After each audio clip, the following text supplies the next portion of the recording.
We're going to get started tonight with the Utica Common Council Committee meeting of the whole. It's August 3rd, 2022. It's 5:08 p.m. Up first, what we're going to do is probably, I know we don't have any air, but we have to go in the back room in private. We have to interview one person regarding the Citizens Review Board. So we have to do it in private. So what we'll do is go in executive session. I'll call that. Be about 15 minutes and we'll be back out. So, all right? I'd like to make a motion to Committee go of the into whole? executive session. All right, let's go. Discuss employment, right?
Back in session here. Remember the book Um, of lighting that the mayor got? Committee of the whole, They I want to go show through this, on purposes whatever we have in committee Lit here. up neon road. Anybody want to The pull road. any Put it legislation a in certain committee? way, so like you can't Council shoot members? things at it and break it. Remain committee for It's the very first core. part. Let's get right to the So sit tight. if you don't mind.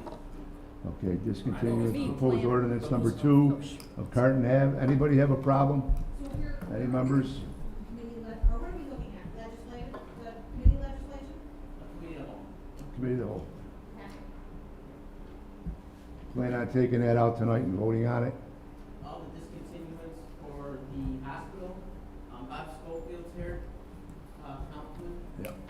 If there's any questions to the table. You don't have a problem with us closing these streets, right? I have no problem whatsoever. Okay, so we're just gonna make sure we're gonna pull it out tonight, and it'll happen tonight. So you don't really have to stick around later on, because once we get confirmation in this meeting, you know, we'll pull the legislation and pass these closings tonight. So we're okay with ordinance number 2, dated 6/15/2022, Carton Ave. Ordinance number 4, Cornelia Street.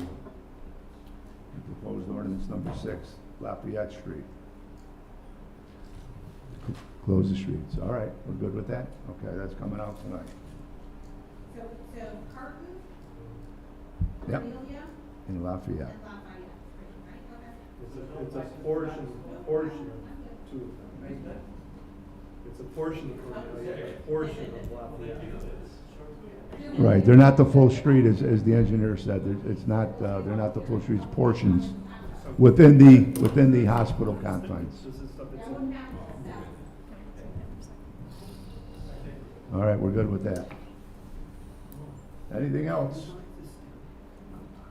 you want to discuss The, while we're in committee? just everybody's good with the streets, right, Frankie?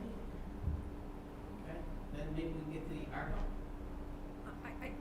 If that's what you want to do, all right, as far as the ones that were granted to the council members, we could discuss that if you'd like. I know Councilperson Colosimo sent out an email, wanted to know what was going on with, the funds that were dispersed throughout the 5 districts, or 6 districts.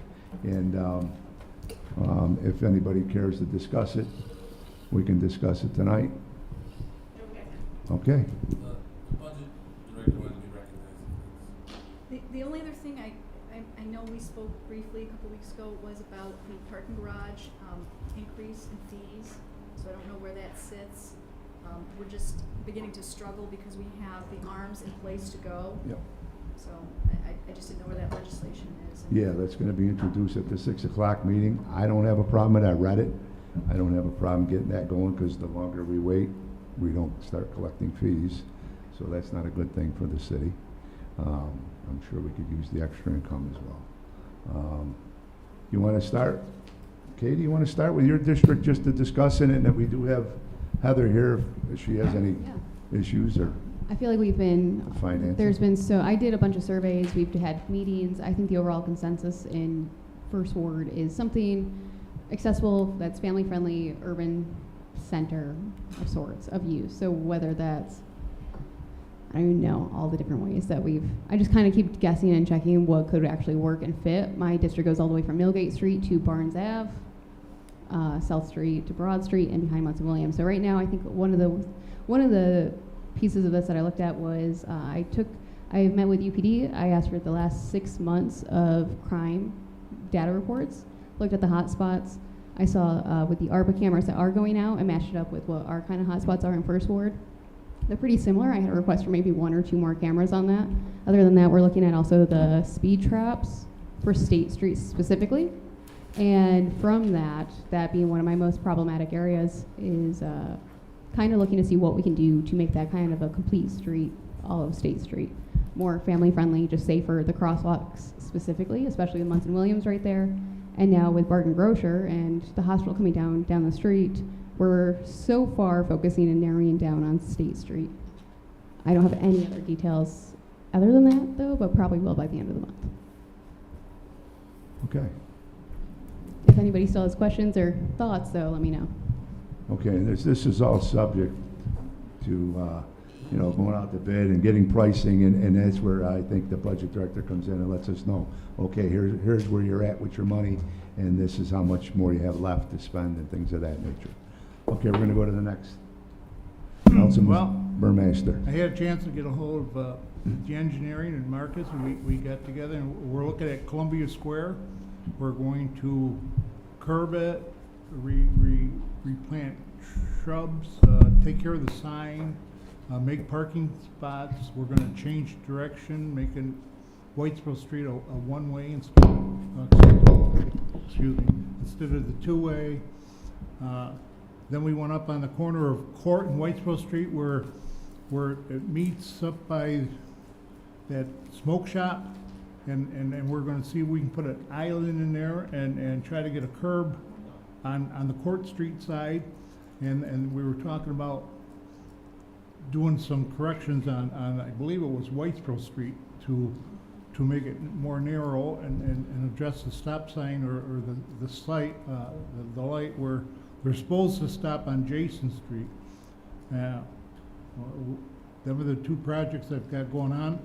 I'm hoping that I've got enough money in the ARPA money to cover the both of them. But that's what I have right now. Very good. That's good. They'll clean up that whole area over there, and it's right by the FX Map Brewery, so it kind of, Well, I you figured know, it that'd looks, be nice for it'll really enhance that area. That's I good. think it'll clean Great it up. idea. Right. Mike mentioned the safe crosswalk, which is gonna be, it's gonna just clean up the whole area. Good. I got flags. Very good. Thank you. Councilperson Friend. Okay, so the first sort of thought that I had originally was trees, and then I pretty quickly realized $200,000 worth of trees, even South Utica couldn't take that many trees. So, but I carried on in that vein. I'm concentrating on sustainability. I've put together a constituent advisory board. I have 5 or 6 constituents who have met with me a few times. I'm also pursuing a number of grants that we could use in order to take our $200,000 and leverage it up into more money. I've talked to Amanda Kyer at MVED about that. I have an intern who has been doing constituent outreach to ask people what they want. So, and what we're looking at now are trees, sidewalks, improving the little parks, and that's part of what my intern is doing, is asking the people who live on the perimeters of those little parks, how do they use them, how would they like to use them. Thinking about some things that we could do to create a new economic zone called the Uptown District, sort of centered around the Uptown Theater. 1, 2, 3, 4. And then doing some green energy things for businesses. So even at the very least of running workshops that could help them plug into some of the stuff that Jack Spades does upstairs, to get them plugged into some of the resources out there, so that they could green their energy usage. So those are kind of the 5 things that we're looking at. I'm still looking into it. We do, like I said, I have an intern doing some constituent outreach, and I have a constituent advisory board. Those are the 5 things we're looking at. And all my paperwork today, but I don't have the mission statement with me. That's too bad, because we actually constructed a mission statement about this. I want it to be things which won't be a burden to future generations by creating budgetary, like, needing to be maintained kind of thing. I want it to benefit future generations. Trees really meet that. I want it to be green and sustainable. Sidewalks really meet that. So those are kind of some of the sort of principles that I'm thinking about as I work through with my constituents how best to leverage this money into a better future. Thank you. Very good. Councilman Miola. Thank you, sir. Basically, I had a real long wish list, but it trickled down because money doesn't go too far.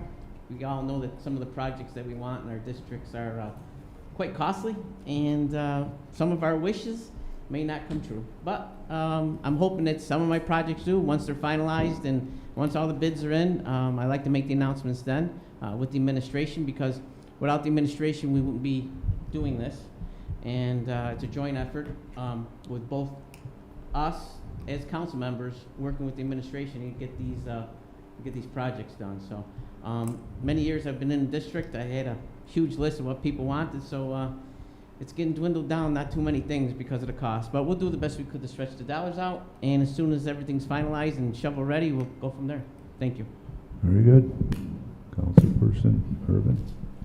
Most of our constituents are still talking about Kimball Park, so we got a lot of ideas about Kimball Park, and more ideas keep coming in. Some of the answers I'm giving them, they don't like, because some of the things they want are already in our area or around our area somewhere, where they can go around the corner to get them. But hopefully, everybody thought that Kimball Park would be ready for a lot of the events that happened over the summer, but I told them it probably is going to happen next summer. I'm not sure yet, when things are going to start getting put in there. A lot of the businesses on James Street have been talking to me about different things, and it's things that we can't do, like updating the inside of their businesses, and I don't think we could do that with that money, so I just told them straight out, I don't think so. But I would talk to somebody. I don't think we can renovate inside their businesses, because I don't think we could do that. But they want to see James Street look a little bit better, and make it into a little bit of a business corridor. There's a lot of immigrant shops, restaurants, and other things going on that block in that area. So that's something that I'm thinking about asking for. They just got to tell me what they want, something that we can do, because right now we can't do everything. Everything else is going pretty good. We've had sewers fixed, roads fixed, some of the sidewalks. The city's getting great, some big reviews about Miller Street being paved, which it was a mess for a long time, but they paved it. I think they got one more paving to do. I'm not sure. But they got a lot of, you got a lot of good feeling from the community about Miller Street and some of the other areas that you paved, so that was good. And that's about it. Okay, very good. I did speak to Councilperson Beatrice, and he did send me an email regarding his district. And here's what he sent. The estimate items of planning, he says, of the dog park in North Utica, he's estimating about $85,000 for it. So he's going to put a dog park in the North Utica Park. He's talking about resurfacing the parking lot for the Seymour Field Little League. I guess there was several complaints this year. I guess they do some patchwork every year because the water flow kind of roughs it up. So I guess they're going to try to resurface that as well at the Seymour Field Little League. Speed, a lot of the constituents in his district are complaining about speed. So they're going to have 6 solar radar speed signs put up, 2 each on Trenton Road, Coventry, and Herkimer Road. This is his wish list. They still have to, make sure they finalize the numbers to make sure it's within the budget. So he's looking to slow the speed down. Hopefully that this will work, and try to alert some drivers to kind of slow down on these streets. Also, he's going to resurface the parking lot at the North Utica Park. We're looking to do that as well. I guess it's not in the best condition, so he's trying the best to stretch the money out as best he can. And he may get a couple more radar signs to maybe put him in front of the schools there in his district. So he's got to see how much money is left to spend. So that's his wish list. I just wanted to share that with everybody here. All right? We got chicken and eggs. Hold the chickens. Anything else? We're here to support. We'll support anything you guys need, obviously. We do communicate with council members. If they want to share it with us, that's fine. I know it's their district, and when I do have an issue going on in the district, if I get a call, I always reach out to the council person to make sure they're aware of it, and we work on the situation together. So, anything else in committee of the whole that we want to discuss? Are we done with this? All right, I think I'll. Do you want to do this in the committee of the whole, or your? Okay, let's we're going to give the presentation to Mr. Brian Thomas. regarding American Rescue Plan Act funding that we received. So, Mr. Thomas, you have the floor. Okay. We'll actually probably all participate and jump in as necessary. But we wanted to give you this update on where all of the 60 million that's, or roughly 59.5 million that's been allocated thus far stands in terms of project implementation. Just taking a step back for a second in terms of looking at the core principles for what the mayor had in mind when we were putting this plan together, the $60 million plan. First and foremost, and this language comes straight out of the act itself, was that it was important that we respond to far-reaching public health and negative economic impacts of the pandemic. The mayor's second core principle was that we not just merely fill budget holes. He wanted to look at transformative projects that had been on the books for many years, if not decades, that just couldn't be done for lack of money, but that would move the city forward, that would build on the existing city assets that we have here, and that would mean something in terms of building up quality of life or revenue, or future resiliency, or all three. He also wanted to make sure that we benefit, this money benefits as many Utica taxpayers as possible, that the process be open and transparent, and we receive as many ideas for how to spend this money as possible. And that's why we, at the very outset, set up a portal in which anybody could sign in and make project ideas and suggestions. The funding, once allocated, really fits into one of 6 areas: infrastructure, recreation, housing, public safety, serving youth, or resiliency. In terms of infrastructure, whatever it is, I can't read my 1.25. Thank you. 1.25 was allocated towards Varick Street. The intent there is to install green infrastructure as well as new street trees. The trees there are emerald ash, and there's an emerald ash borer that is taking those trees slowly but surely, and it will become a public health issue at some point if we don't take them down or replace them. And we are also looking at incorporating improved lighting along that street. We're also making sure that what we design fits in well with the brewery's beer garden that they're planning. In addition, $4.7 million was allocated for streets, $4 million for streets to add to our, as part of our annual paving allocation. $700,000 was set aside for a new sewer project on Dudley Ave. That is starting Monday. In terms of recreation, a little over 600,000. 650. Thank you. We can't You want to see move that. it closer to you? 650. We can tilt it this way closer. I mean, we They would can't. be able to see it better as well. It's not on your screen? Come on, Brian. Don't have too much Gotta get more some there. glasses. It's not based on my screen. So can I ask a quick question in regards to this? What is this in regards to the money that Mary Ann Buttonshine just announced to the city? We'll get to that in a split second. Okay. Actually, right here. No, that's fine. Just gonna move your screen, you couldn't see it. It's actually the first one. 650,000 was the allocation under ARPA. The Assemblywoman was able to locate 50,000 for the city, and that was recently just announced, I believe, last week. So that would be added to this project. Okay, so up 600, so it's close to 700. Correct. The pavilion with restroom facilities has been ordered and is in delivery.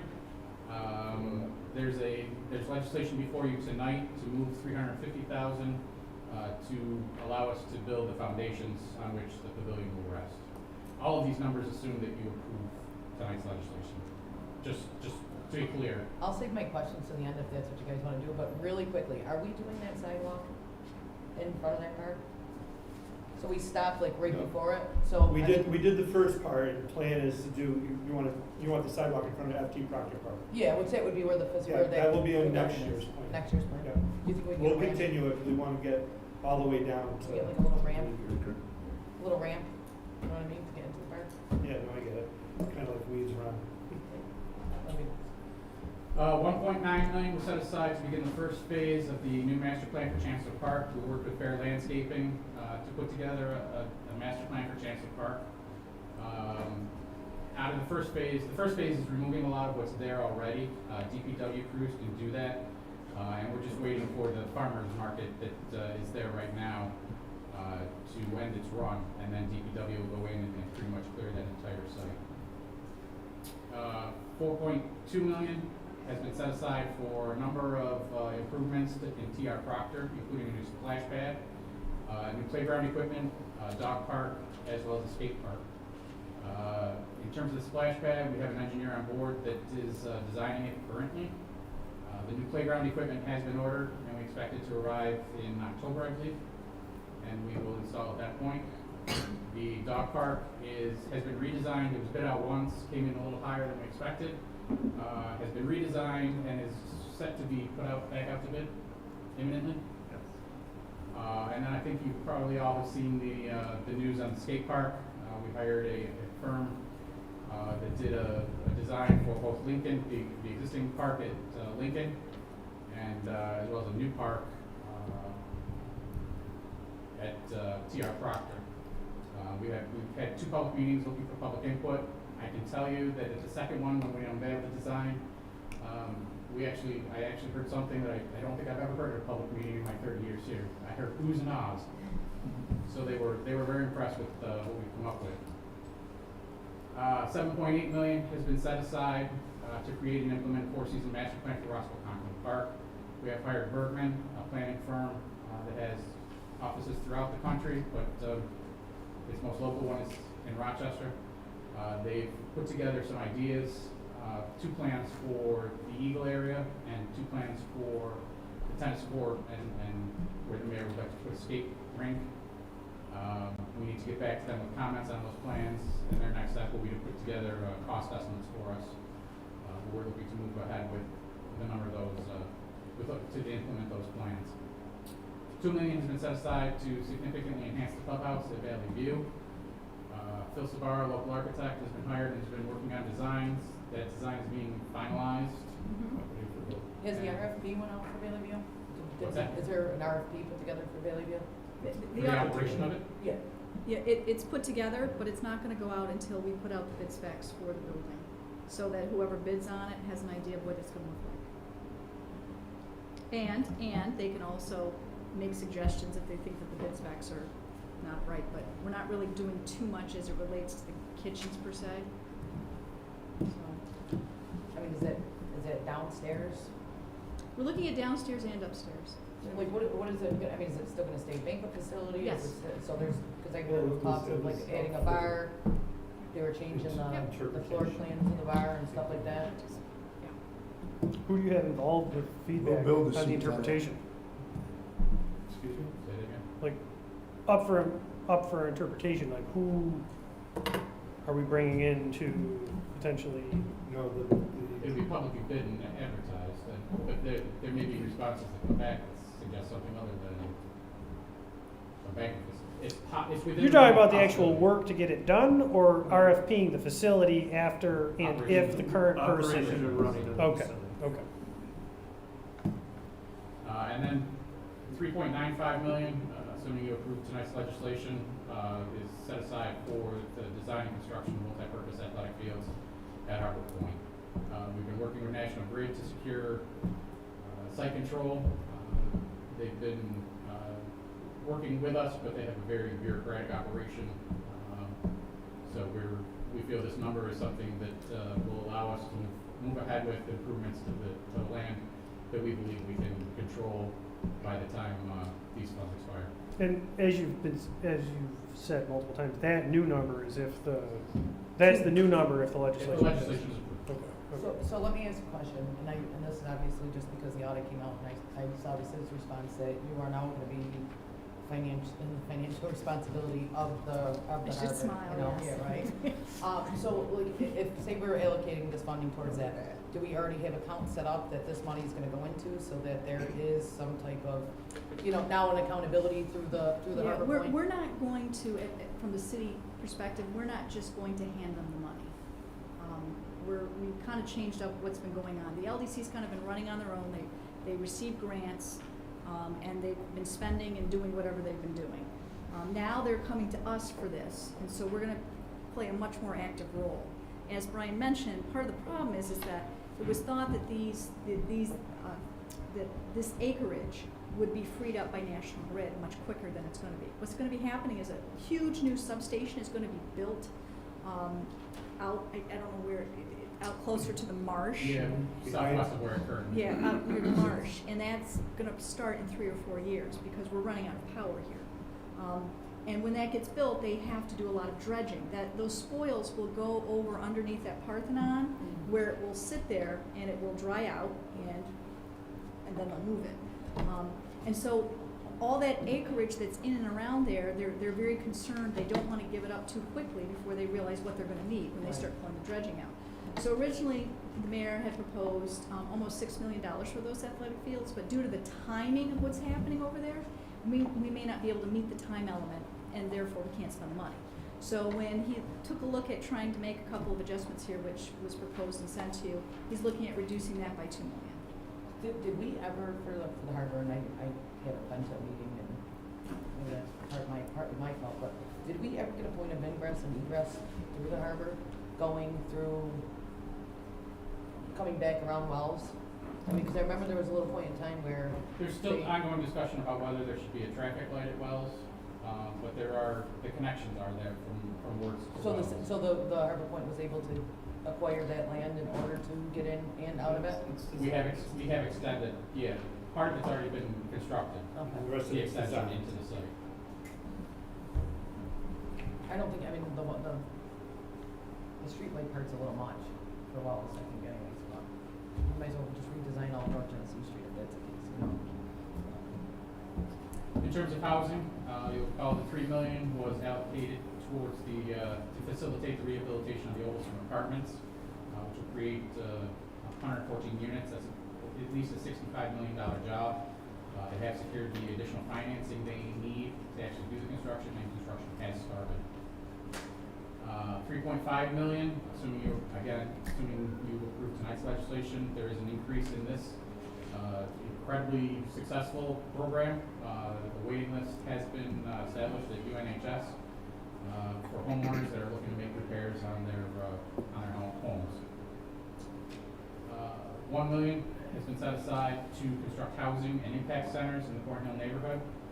This started out as a single project on James Street, where the city demolished the old Cornhill Senior Center. At the same time, Community Foundation had a separate project that they were looking to build an impact center on West Street with housing above. It made sense to join the two projects together. We discussed that with them so that they weren't competing for the same pot of money against each other.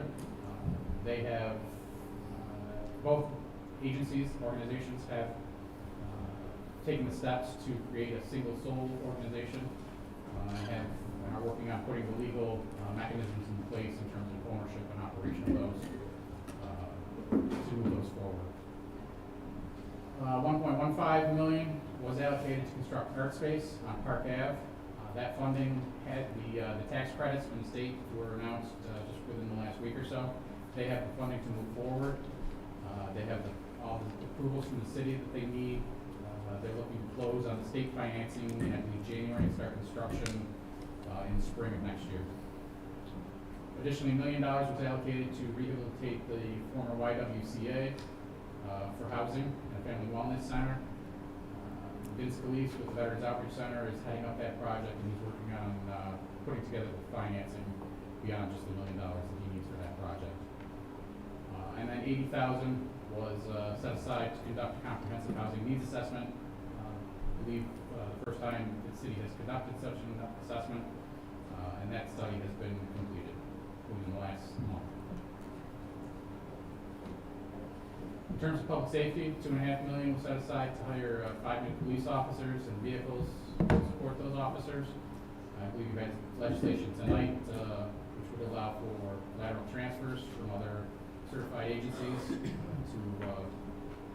raise the complement. $1.825 was set aside to refurbish fire department trucks, as well as install new exhaust systems in several stations. And then $1.5 million to purchase new body cameras and surveillance equipment. Out of that 1.825 for the fire department, are we purchasing an actual truck for 1 million? That's, what was the original proposal? No, it's I'll defer refurbished. to Heather on that. So I think there's 1 million for fire truck refurbishment. I think that's the new fire truck. There's another 550 for other refurbishments, and then 275 for the exhaust systems. All right, so we're gonna get a new one and refurbish it. Yep. No, we already got the new one, Oh, but is it? that was not part of the ARPA funding, so they just received a new fire truck. Yep. And then This is one another one. engine's getting refurbished, and then they have a plan to refurbish another one. So I believe that one went to Mohawk Street or South Utica, I right? don't New fire truck. recall. I don't know, that whole Mohawk Street, I was there with my grandkids.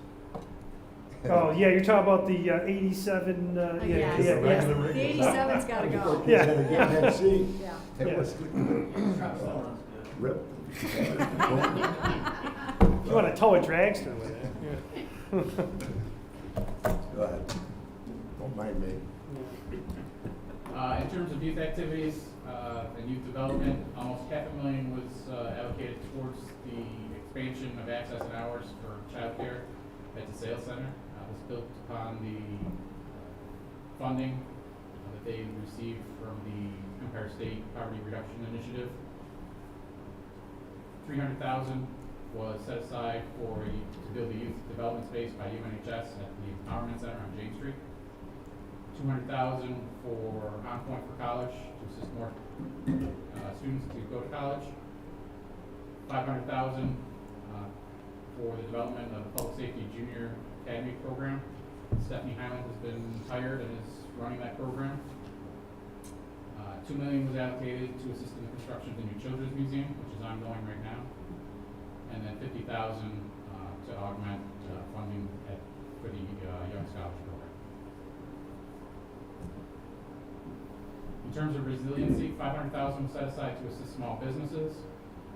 Derek from my office has been working with COLU, C-O-L-U, which is a firm that sets up and operates a local business incentive program. The contracts have finally just been finalized on that. So COLU will be reaching out to businesses throughout the city of Utica to explain the program to them and give them an opportunity to participate. And you'll be seeing more on that in the next few months. Is that the pamphlet that went around? Is that the? No, the pamphlet 10,000 with the $70,000 match? No, that's the Business Assistance Fund through the DRI. Okay. Oh, yeah, Which- that's which- DRI. That's Okay. a quick question, now that you touched on that. Why is it only for downtown? It's the DRI It's district. the DRI. No, I know, but still, I mean. I have the it same shouldn't- issue with it, but that's the map It thing. still should be That's- extended into some other part. Well, this State- one, The state, that's the That's the state's state. call, it's not No, ours. I know, but it's like still, I mean, even if you're in a. can this 500,000 The extend COLA is outside citywide. Yes. this one? Yeah. Right, okay. Anyway. 100,000 is set aside, assuming, again, pass tonight's budget, legislation, transfers, sorry. We had colleges do it for free. That's what's wrong with And what look we how it have. turned out. This is what's wrong with What's it. wrong with that? You get what Come on, you it's pay not that bad. You get what you God, come on, come on. Maybe if we gave them a little more than just a competition, they One could of have the did things something with though, it. without being funny, one of the issues is, right now you can't pay for things through our website. You can't fill out a permit in our website and it shows up on our back end. So right now you can fill out a code, if our website worked ideally, you could fill out a code permit on the website. It would show up in our system and then we can verify the code permit. So it allows for accessibility, which is what the pandemic response money asked us to do. What happened with that? How's the comptroller able to do it? No, it's a whole separate system. I know, I'm just saying, Yeah. I'm just saying. Yeah, no, You know the what I mean? controller Like, just it's like- pays for a bill that's already It's- created. In codes, you would have to create a bill through a permit that's different based on the Right, project. so that, like, for example, then how do you apply, say, for example, you fill out a permit and you pay for it online. How, do you approve it? I mean, isn't it the normal process of having a? No, you would approve it. You know what I mean, like. No, so we would approve the permit, and once we approve the permit, the payment would go through. That's the issue. Right now, somebody could have a permit that they might think costs them $300, we think costs them $500. So if we just put a pay button in, that wouldn't work. They gotta be able to fill it out. So with permits licensing, and being able to tie into our back-end systems inside of City Hall. No, I understand that. We need a whole. I think codes anyway should at least be like, you have to go check what they're doing, like. No. You know what I mean? Like, no. just, They have to. I understand the payment option and all Not that to other issue stuff, a but- permit to do the inspection. We can issue a permit before we see anything. We issue a permit based on the plans, right? But it's not just codes, like for example, the 311 app, right? So now we can take complaints from people, but they don't always go to the right department. They go to one special area. They don't plug into our backend system, and we can't do push notifications. So if you have the 311 app, and we want to push out that today, is an emergency parking situation, we can't push that out. If we rebuild our website, we could better communicate with the 311 app. So there's a lot of practical purposes to make our website more practical for people in the public that can't get here. Listen, I'm not disagreeing. I'm just Yeah. saying, maybe we can do a competition against it. I get it. Moving on, 1.2 million was allocated to the council managed districts, we just discussed that earlier. 1.5 million was allocated to remediate brownfields. Part of that was the river. There was a tank removal and some cleanup, some soil cleanup that had to be done there. That came out of that pot. We're also looking at a brownfield project at the Mealy site, which is on Resurfacing and Whitesboro. There's some cleanup there that needs to be done to make that more developable.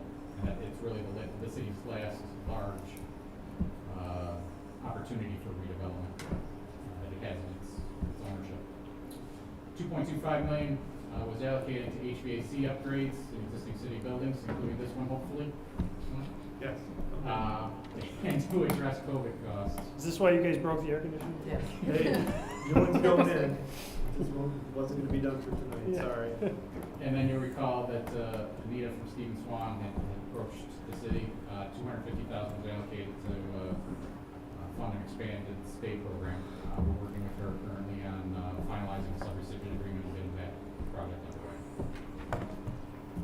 Just in summary, the city's total ARPA award was $60,881,737. In the last federal report that was submitted on by July 31st, slightly more than 8 million has been expended thus far. In terms of allocations, we've allocated everything but 476,000 and change, knowing that there may be some new projects that creep up or some cost overruns that need to be addressed. In terms of deadlines, we need to obligate all the 100% of that 60 million by December 31st, 2024, and expend every single dollar of it by December 31st, 2026. And that is your update. Thank you. Can Thank you, Mr. Thomas. I want to back up to I think it's a small thing financially, but in that Roscoe Conkling Park, does that include creating some kind of a walking trail, like a switchback style walking trail from the overflow parking to the Eagle? Sort of, because there is an old Olmsted Road there that could be partially incorporated into like sort of a winding trail that would get you up to the Eagle? The plans that Bergman has provided call for consideration of retrofitting or making upgrades to the existing lift and using the lift to. But what if you wanted to take the lift up and then wander your way down on foot? I think that this would be relatively inexpensive. As I've said, there is in fact part of an old road there that we could incorporate. It would mean you would be crossing the ski hills at various points. You wouldn't want it to be a straight line because it would be too steep. But I would really like to consider that. And then the other thing is, are we still looking at disc golf in the bottom of Roscoe Conkling somewhere?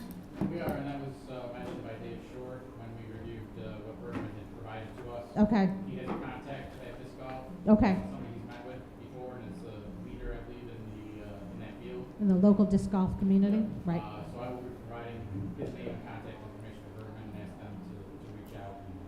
Is that like a constituent you mean, or Stop marginalizing our disc golf expert. He is a nationally renowned disc golf course. And no, it's true, but the guy comes in from like Minnesota. Awesome. Okay, awesome. Okay, that's great. I'm glad to hear that. But I do want some consideration of a walking trail. I love the idea of the lift. You could take the lift up and then you wander down through those woods on something that would sort of mimic the switchbacks, which are of course much beloved. So, Not at the scale that they had, that you're asking for, so that's something Brian can look into. okay. They did add nature walking trails around the sort of the top of the ski slope, around what they had as the concert kind of area. Right, right. And then they added them on the bottom of the parkway with water features and trees and. Right, but notice if we had some kind of a walking capacity from the overflow up to the Eagle, that would actually be on a trail which walkers would not have to share with cars. And as you know currently, putting the lift aside for a moment, the only way to get to the Eagle is to walk up on Master Garden, and you are competing with cars. And I'm not going to revisit that issue. I know it's touchy. You should know right now too, like Master Garden, they proposed it to be a one-way. One way, parking along one side. Love it, I love believe it. you're wrong. But I believe I'd you're also, wrong. yeah, I just think there's no reason that we couldn't have a nice, pleasant, kind of winding path, road. We'll take that back. I appreciate that. Thank you. All right, very good. This concludes the committee of the whole meeting. It's about 6:03. We'll take 5 minutes and then resume. Make a motion to. All right, second? I'll second. Thank All you. together now. 5 minutes.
Seats, I'd like to start the legislation to be discussed in our pre-meeting conference.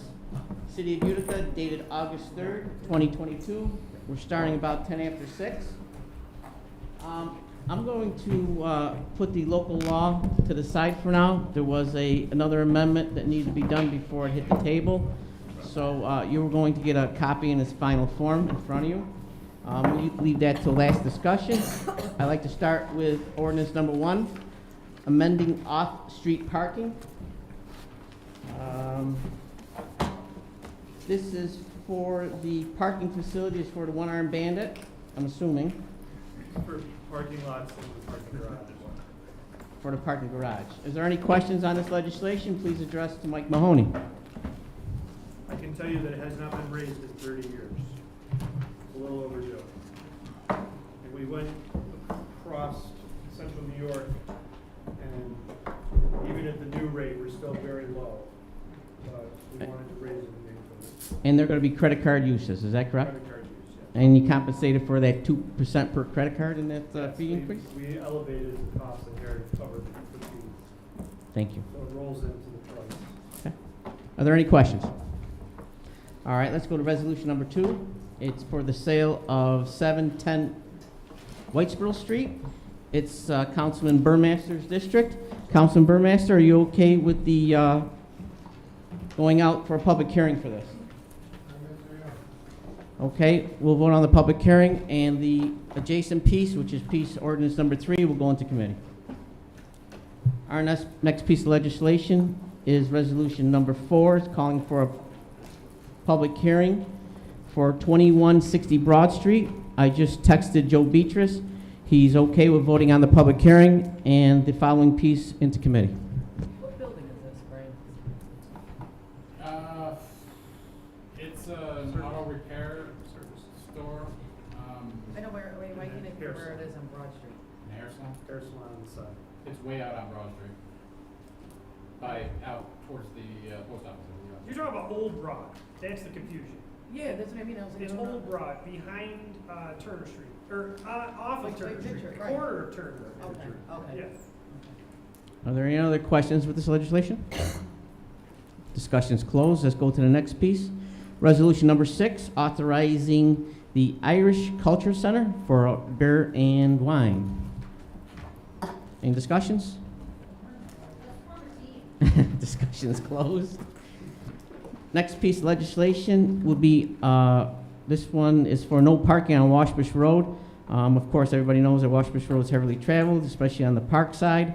We're going to extend, there was temporary signs there recently. They worked out well. So we're going to make that permanent from Culver Ave to South Park Drive. So one question I have. Shoot. So what happens like when you have the E.J. Herman race and all that, like and the buses are lined up? Like, is That's the most important thing, so the buses can get by. Well, that's what I mean, the buses actually park along Washbush Road. So I mean, are we gonna have them like have a designated area? Are they able to use like the parking lot behind Buckley Pool? I'm And s- I'm only saying that because, I mean, They do already. no, they park all along Washbush Road. I know that. Sometimes they close the road off, so I mean. even- Well, of course, school buses will have some, if they're, of course, they're manned with school bus, they probably park there and sitting there, you know what I mean? Because they're not vacant parking, you know, that somebody's in there. So I believe that the police department will be able to do that organizedly, you know. Designated that- behind Buckley Pool for buses, I mean, Chief? something like that? Go ahead. We work with the E.J. Herman Run every year.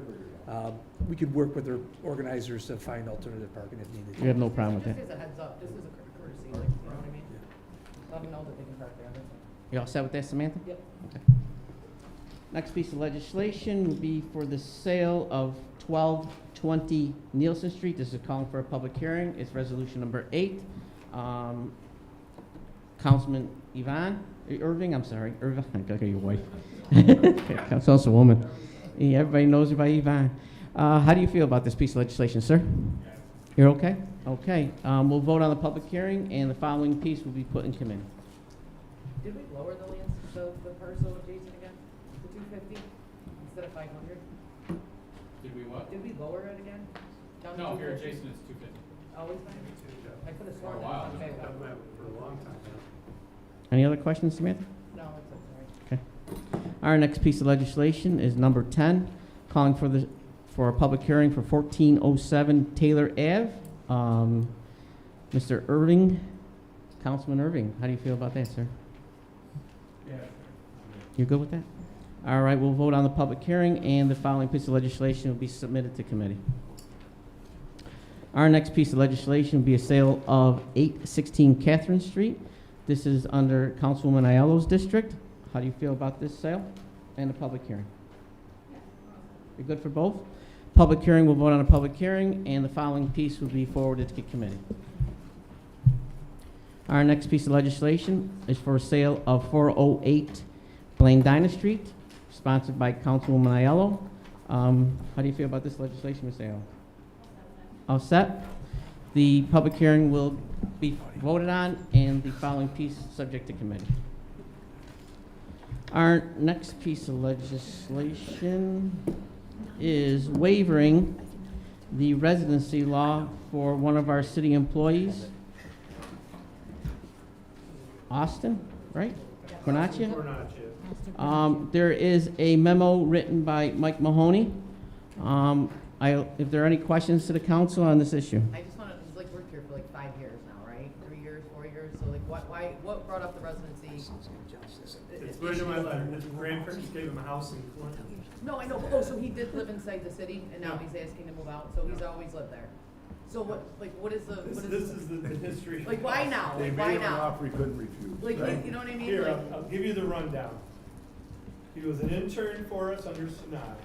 Sinad left and went to DOT, which actually ended up now for him. But the, Austin took it over. I mean, really, when he was still a student, Austin has lived home with his parents. Obviously, he's trying to not have a large debt for school. He was not ready to leave home. We needed someone to run our paving program. He's done a fantastic job. He's done it for 5 years now. He's done all sorts of other projects for us too. He's a real go-getter. He's a huge asset. He's really my right-hand man. He does everything for me. You know, and his grandparents gave him a house in Clinton. So he's lived in Floyd, which we came up with a creative title. This was exempt that the mayor could give him, but we want to correct the issue. So coming to you for the waiver, so we don't lose him. This kid is very marketable. I mean, right now, I mean, he never stops. Now he's going for his Class A license, for God's sake. So he's a huge asset. and I don't have a problem, I mean, we waive it for certain instances, and then that's fine, but like, I mean, for your professional, Sam, you really got to come up with. but this is what I'm saying, like, something has to like be introduced to the city, or into the council, and be like, okay, either residency is still gonna be an issue, or it's not, like, I mean, understand it perfectly. it's aggravating, you know what I mean, because it is the Yeah, law. We've you know what I mean? we've It's- advertised, but when I advertise for an engineering position, I don't get any qualified candidates. What do you want me to do? No, I agree. You want me to pay? I mean, You want me to fix parking lots? luckily, there was a stipulation in the residency, when they did pass the law, that a waiver was Could be allowed to created happen. by you. You know what I mean? But that's what I mean, a case by case, and that's fine, but, you know, I get it, I do. I would be totally lost if we lost this kid. Same with Stephanie. Stephanie happens to live in the city, Right. thank God, Right, but she's a major asset. Those are my 2 work animals. They do everything for me. right. Can- And God only knows we needed that. Yeah. Can I have a, One second. Samantha, you're all set? Yes, I'm all set, thank you. President Gleamy, you're next. Thanks. I just wanted to note something. Residency's come up a ton over the past 6 years, and myself and a couple other council people, when this is discussed, we always bring up this hypothetical that someone might inherit a house, okay? And I just want to point out that this is the case where it actually did happen. Everyone's always said, oh, that'll never happen, we'll never run into this. That's literally what's going on right now. So I just want to point that out, that there is a case where we have people in this area who are committed to the city and love working for the city.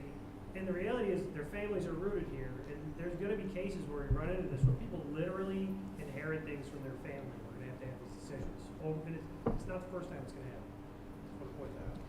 Thank you, Mr. President. You have the floor. thank you. So can you describe sort of how this is going to affect Austin becoming a union employee rather than appointed Well, in right terms now- of grade and salary, and how it compares to Stephanie's position? Right now, he's not a union member at all. He has absolutely no protection. Obviously, it's basically robbing the kid of this privilege because he doesn't live in the city. Because the position he has is not eligible for a union position. So, we've been trying to right-size a lot of our salaries for the professionals, and by getting Austin into an assistant engineer position, we'll put him on the same level field as Stephanie. Stephanie obviously has longer longevity than Austin. He's been here 5 years, she's been here almost 10.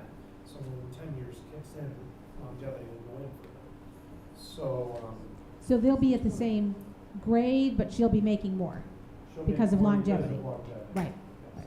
Okay. And then, so when budget comes around, I'll certainly ask to right-size those salaries again. Okay, thank you.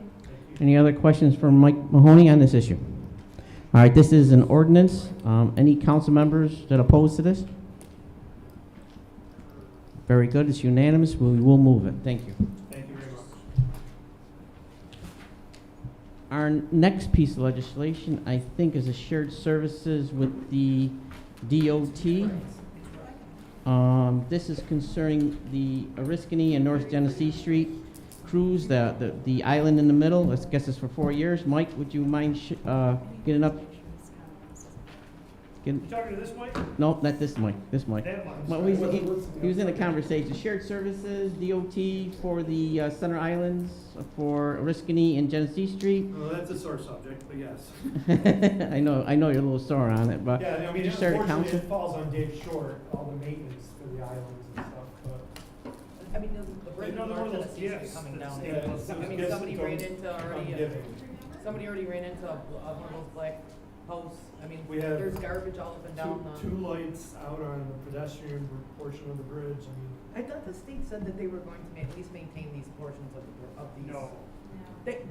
I'm telling you right now, the pedestrian bridge, that was part The of it. pedestrian bridge, they never turned over to us. That's as far still as on I that. know. Right. They've kept that. The lights don't work on it, and I keep bringing it up to them. So you watch, they'll turn it over to us. What? Not yet.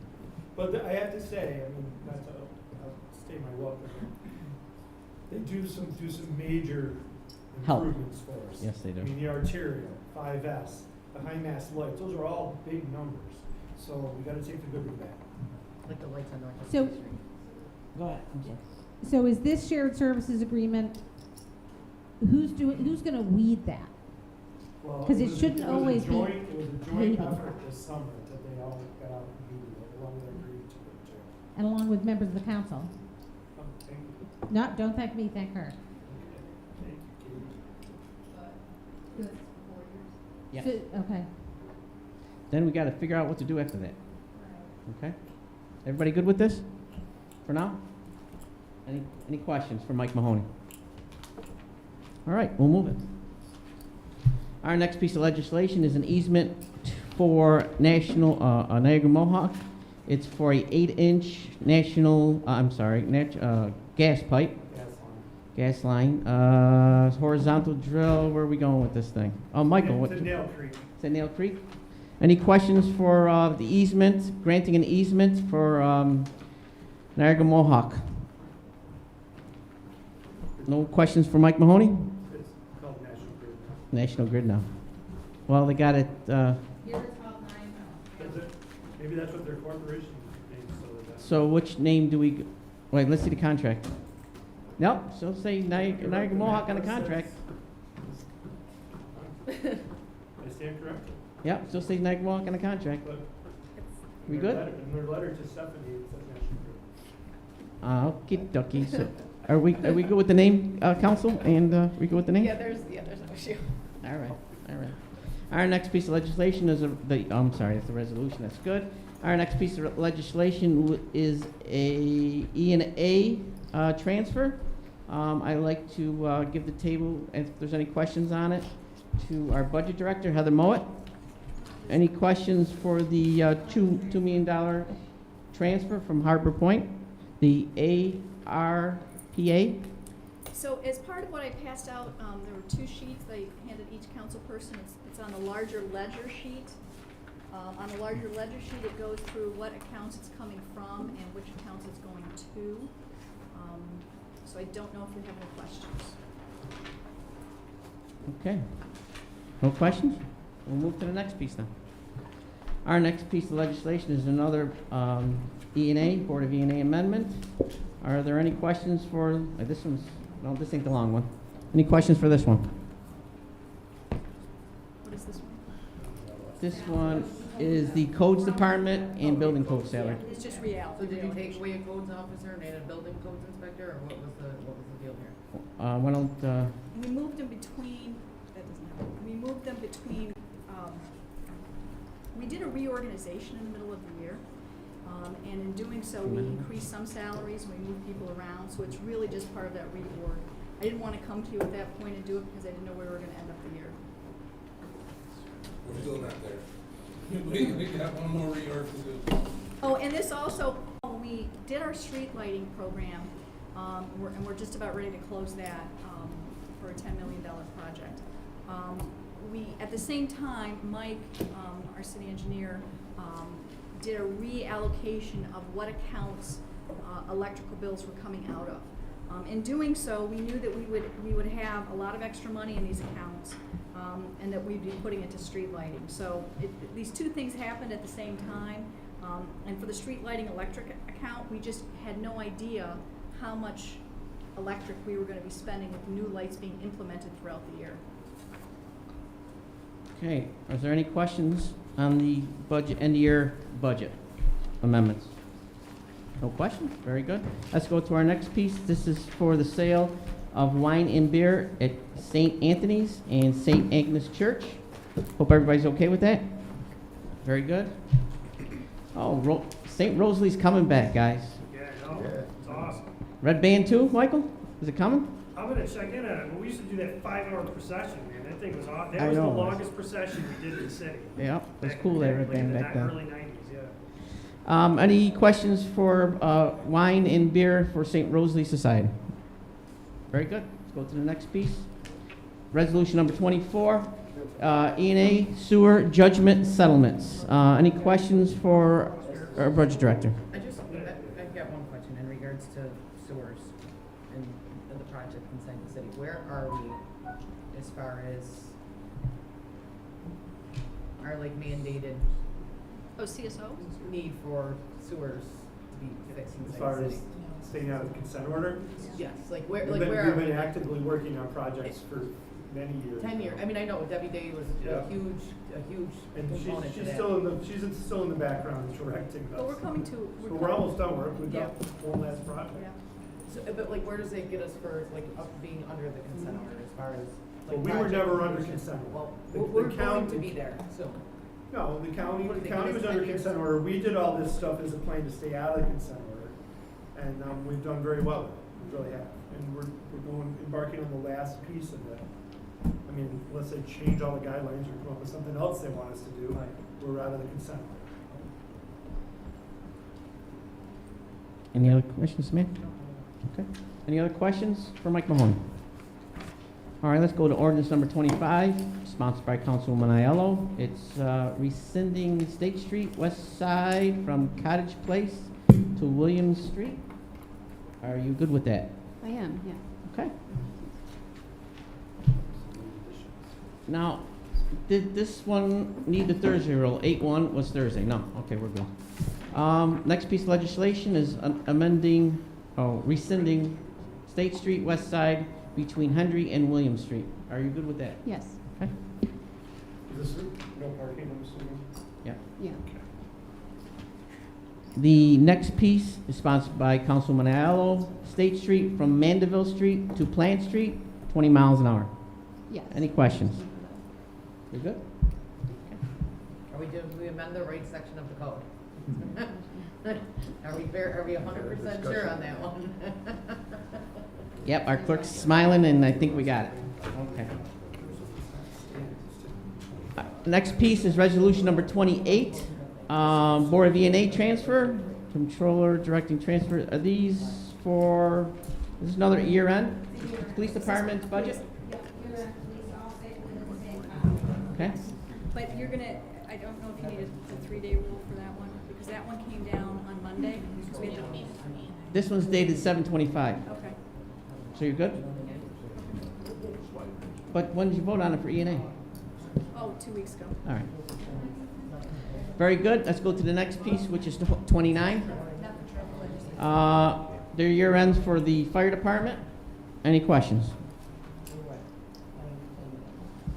Okay, no questions for year end for the fire department. Let's go to the next piece.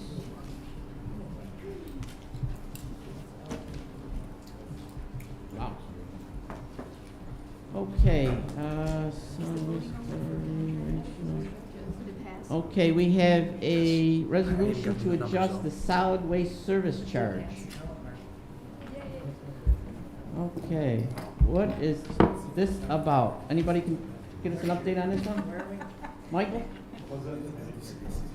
Solid waste service charge. Who's the vanguard of this project?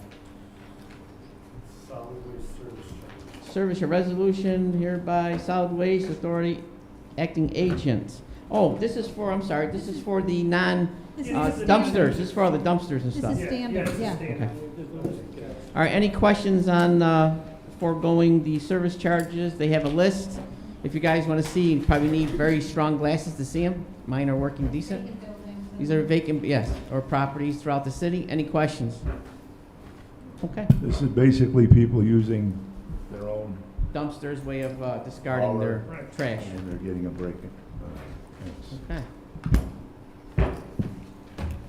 All right. Our next piece of legislation is resolution number 30. This is sponsored by Councilwoman Clausen Testa. It's a resolution in the memory of, how do you say his name?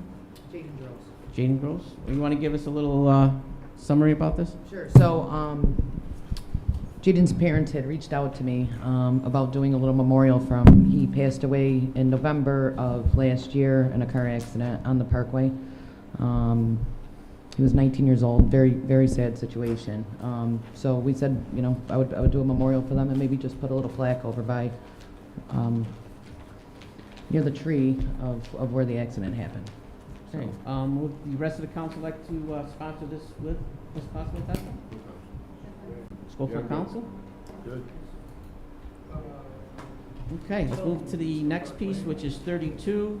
This is proclamation honoring Os Ganizos Pizza, sponsored by Councilwoman Clausen Testa.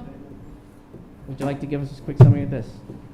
Well, Os Ganizos put on their Facebook page today that the month of August is their 108th year anniversary, so I was, why not put a resolution together? The daughters are fourth generation daughters of the family are coming here to accept the proclamation. So, AS, we just waived the order of business and do this first so that we can, you know, get them in and out. And The only thing I like to add, Samantha, is there's another brother, Michael Berlini.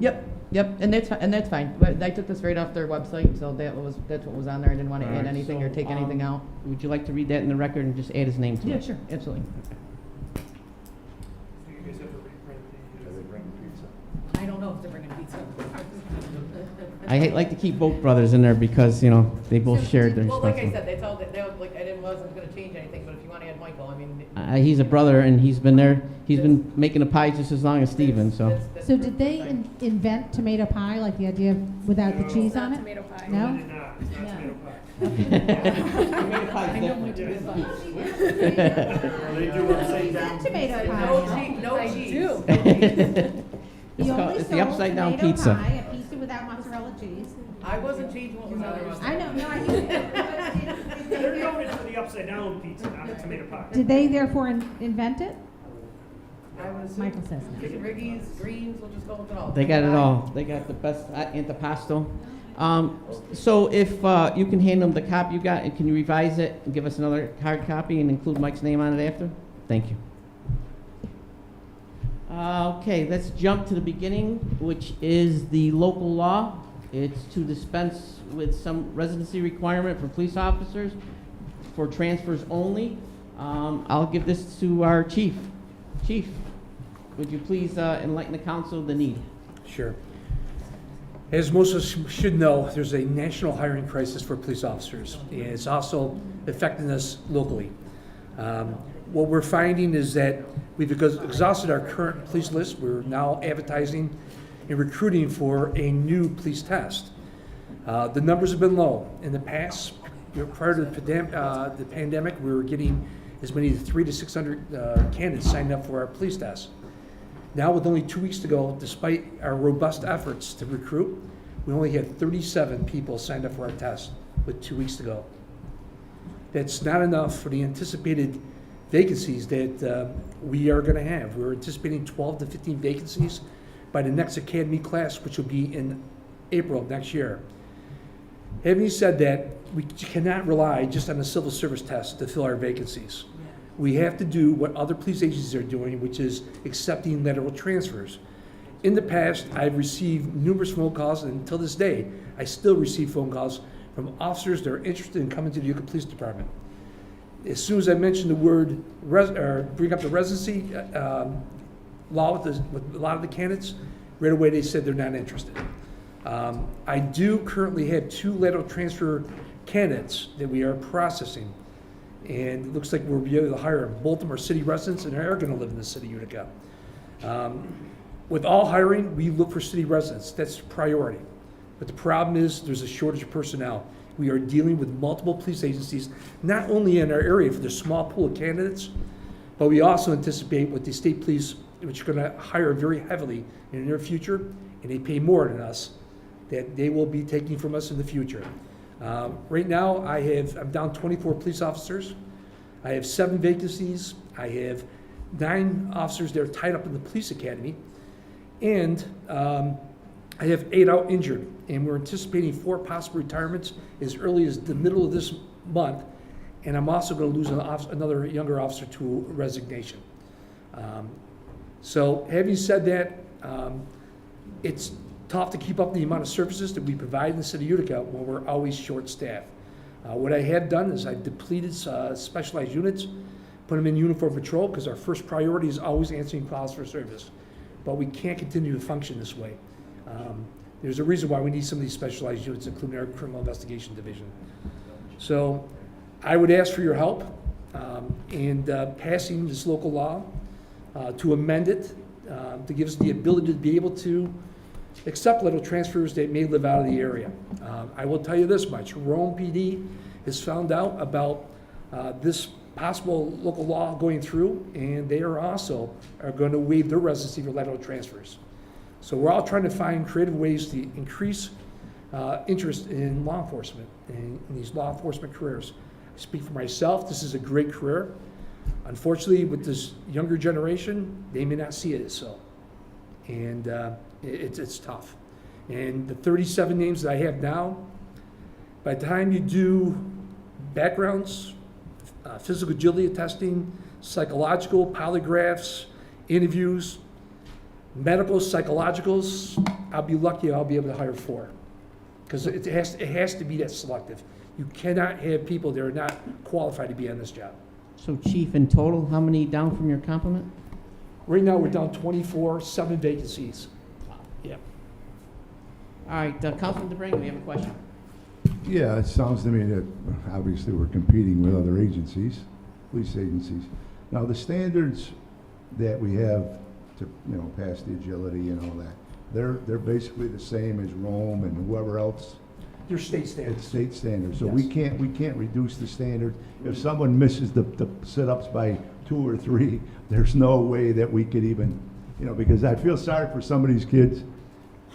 By the time you go through the academy, you're going to be able to do that 35, 40 sit-ups, whatever. Maybe at the time they get notified they can't do it. At the end of the academy, I'm sure they're going to be in shape to do it. That's one point I want to make.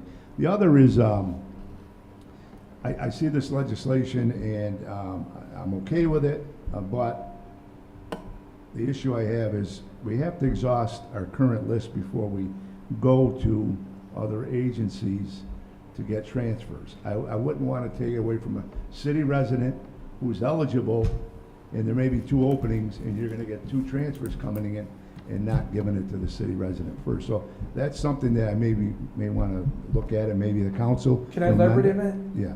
Well, previous test that we gave, again, we usually average between 300 to 600 candidates. Yeah. We only had 90 candidates sign up for lists. After the results came back for the written test, we were down to 75. After the physical agility test, they have a finalized list. Between no-shows and people that passed it, I was left with 37 candidates to potentially hire 15. So we exhausted the list. So And that's why we're giving another test. Do you feel the list should be exhausted first, prior to us There's no looking at list. transfers? There's nobody left to hire. There's nobody left to hire, but in the future, let's say we have a list of 50. Well, I don't know if we'll ever get to that point, the way we're going now, but would you feel that you could still use the transfers, or do you want to exhaust the list first before we revert to transfers from outside into the city? When we looked at possibly giving a new civil service test, we looked at how many remaining candidates we have versus how many vacancies we anticipate or know that we have. And if, based on a ratio of 1 for every 7 person that on the list that usually make it through, we use that ratio to determine whether or not we need to get another test, or, we can use the current list. Okay, Yeah. all right. I understand, I spoke to you earlier, a couple members are actual Utica residents that Yes. are working in other police agencies. They're So they should be waived right off the bat. If we can get a Utica resident that's willing to live here, that's fine. I think we should transfer them, but anybody else, I think we should exhaust the list. But that's my opinion. I know we have 9 members of the council. Just won't apply because there's already city residents and they want to live in the city. So we're glad that they, Yeah. we're going to be able to get them. It's just that there are many others that we could hire Okay. if we. But your current list is exhausted, so if there's a couple more out there that may want to come to the city of Utica, we'd have to waive the residency because they're already established in their community. They probably bought a house, started a family, and to pick up and leave to come here, it'd be difficult. And I'll also share this with you. When I know when we do our interviews with our command staff and the mayor, one of the things we try to encourage is the ones that will be coming for us for light rail transit that live outside the city, try to encourage them to live in the city of Utica and talk about the benefits of it. All right. Okay, that's all. I just had a couple questions. Yeah. Thanks. All set, Frankie? Hold on one second. Celeste, you next? Thank you. So when we amended this legislation back in 2020, that legislation stipulated that officers still had to live in an adjoining county. I take it that would still be the case with these lateral transfers. They would Yes. still be required to live in an adjoining county. The ones we hire from the civil service test Yeah, will have to serve 5 years in the Okay. city of Utica. right, okay. Right, but the lateral transfers still have to live in an adjoining county. Yes, well, they have to live within this county or adjoining county. Right, There's a state law that says they cannot live outside the adjoining county, okay. or okay. they forfeit their position. Right. And my other question, and there's probably no good, easy answer to this, but it strikes me as weird, I guess, that people would take a physical, they want to be police officers, they pass the written exam, and then they take the agility test and they don't, I don't know, prepare for it. I mean, look, I wouldn't pass your agility test, but I wouldn't sign up to take it. I mean, Well, I might. to There's answer some that parts I question, can do. what we find is a lot of people take our tests thinking that they can get in shape by the time that the physical agility test is given. Yeah. And then when they found that they're still not in shape, they don't show up. Right. Or the ones that show up don't pass. Right. Is there anything we can do to say to the people who pass the test, hey, we're going to run a boot camp for you? What's the time period between passing the test and taking the agility? Taking the test is going to be September 17th. Yep. The deadline to sign up is going to be August 19th. Okay. So what we plan on doing is once we know the ones that sign up for our test, Right. we're going to offer 2 pre-physical agility tests, one in October and one in November, anticipating that we'll probably get the results back from the civil service in December. Right. So we're going to have 2, we're going to invite all the people that signed up for our test to these camps to prepare and take Okay. these physical agility tests. It's kind of sad. We think about difference in generation. We grew up, we were out of the house the minute we woke up. This generation, there's many things that keep them inside, including Xboxes and everything else. Right. So have you done that before, where you've done that sort of pre-agility test, like an agility test trial? Have Yes. you done that before? So every time a candidate signs up for our test, Yep. on the announcement, they're also given the requirements to pass the physical agility test. Right. So it's based on age, based on gender, Right. and depending where you fall in those categories, you have to do so many push-ups, so many sit-ups, and you have to complete a mile and a half run in a certain period of time. Right. So we're gonna have two, not one, but two pre-training sessions to get them hopefully on board and pass. Okay, all right, thank Yeah. you, good luck. Yep. Mark, you have the floor. I support this point. There's lots of reasons why. I support this and a lot of reasons. First of all, the money that we'll save from a lateral transfer, we don't have to train them, so we don't have to pay for that. Number two, holding someone's hand to get ready for an agility test, I mean, it's like going in the military. You know you're going into service, you know you're applying, you know you're doing this, you need to be ready for it. If you're not ready for it, then you don't need to be an officer. You shouldn't be holding people's hands. We're not going to lower the standard to make it easier for somebody to become a police officer. You want these guys to be robust, tough, and strong to deal with perps. That's the way I see it. So when we're going to hold their hand, but I do support this. You have my full support on this. You need officers. It's getting less and less with the dynamics going on in the world, anti-this, anti-this. You're going to need police officers. And if you don't want some guy, some police officer, you can't run somebody down either.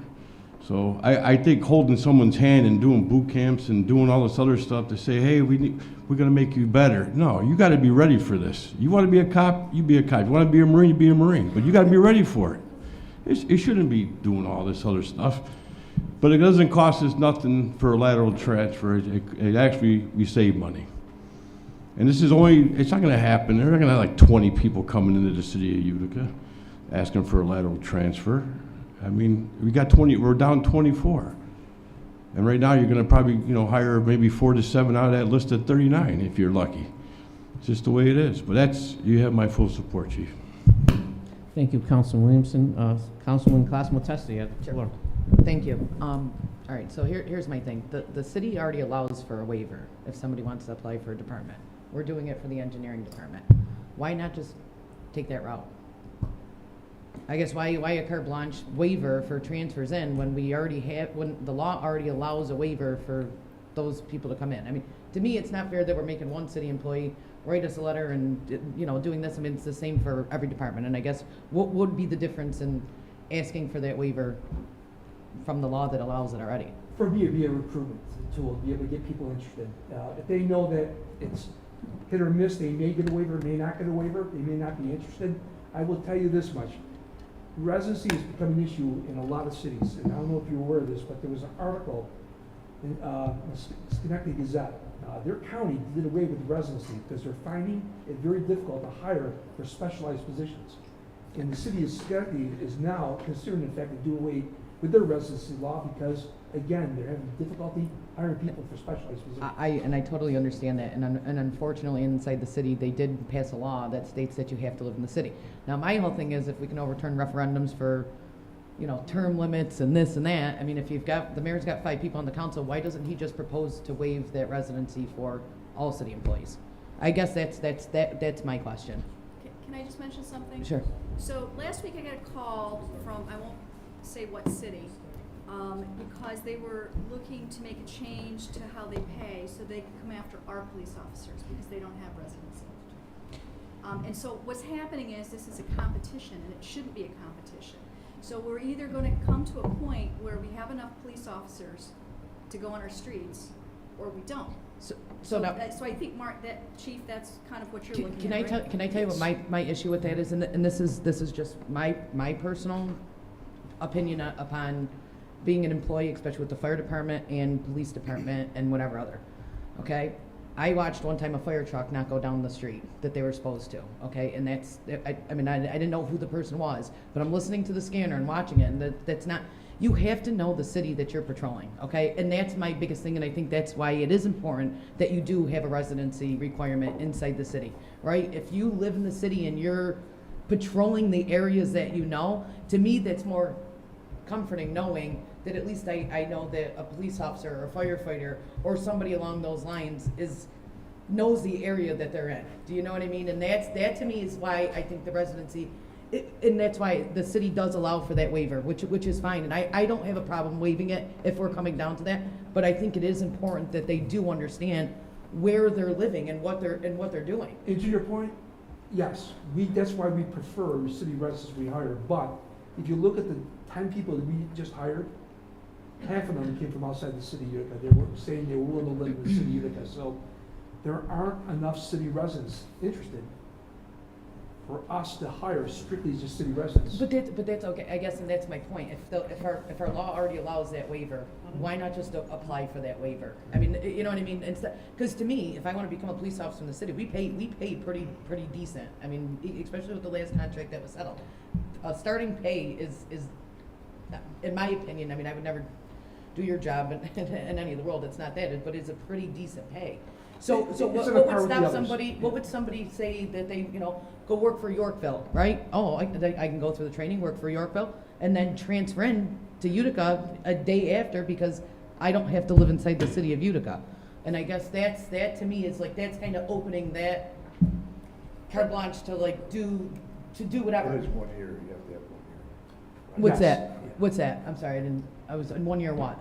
You have to work 1 year. which Right, is okay, so think about it. Not a day. Working 1 year compared to having to live in the city for 5. But they are going through We the have- same we have academy one But more- I'm just as saying, it us. could be that we just talked about it. There could be a possibility somebody inherits a house. I have no problem doing it. That's not what I'm saying. I'm just. We have one more council member. Can you sum it up, Seymour? Yeah, no, I guess that's, I know, I mean, nobody, I guess, can answer any question, you know what I mean? Can't answer the question, but I guess it's based all on personal feelings. It's just, to me, it's like, we already allow the waiver. Why not just ask for the waiver? Okay. You All know, set? so.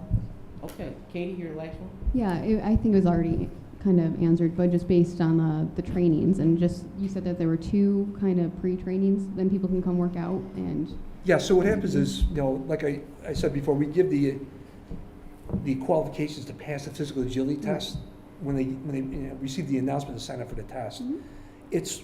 We'll be training those individuals on those 3 physical agility tests, which sit-ups, push-ups, and the 1.5 mile run. But also, we're going to also ask them and show them they can go on to a diet plan or So there's like group. a fitness diet plan to basically be able to pass the test as well.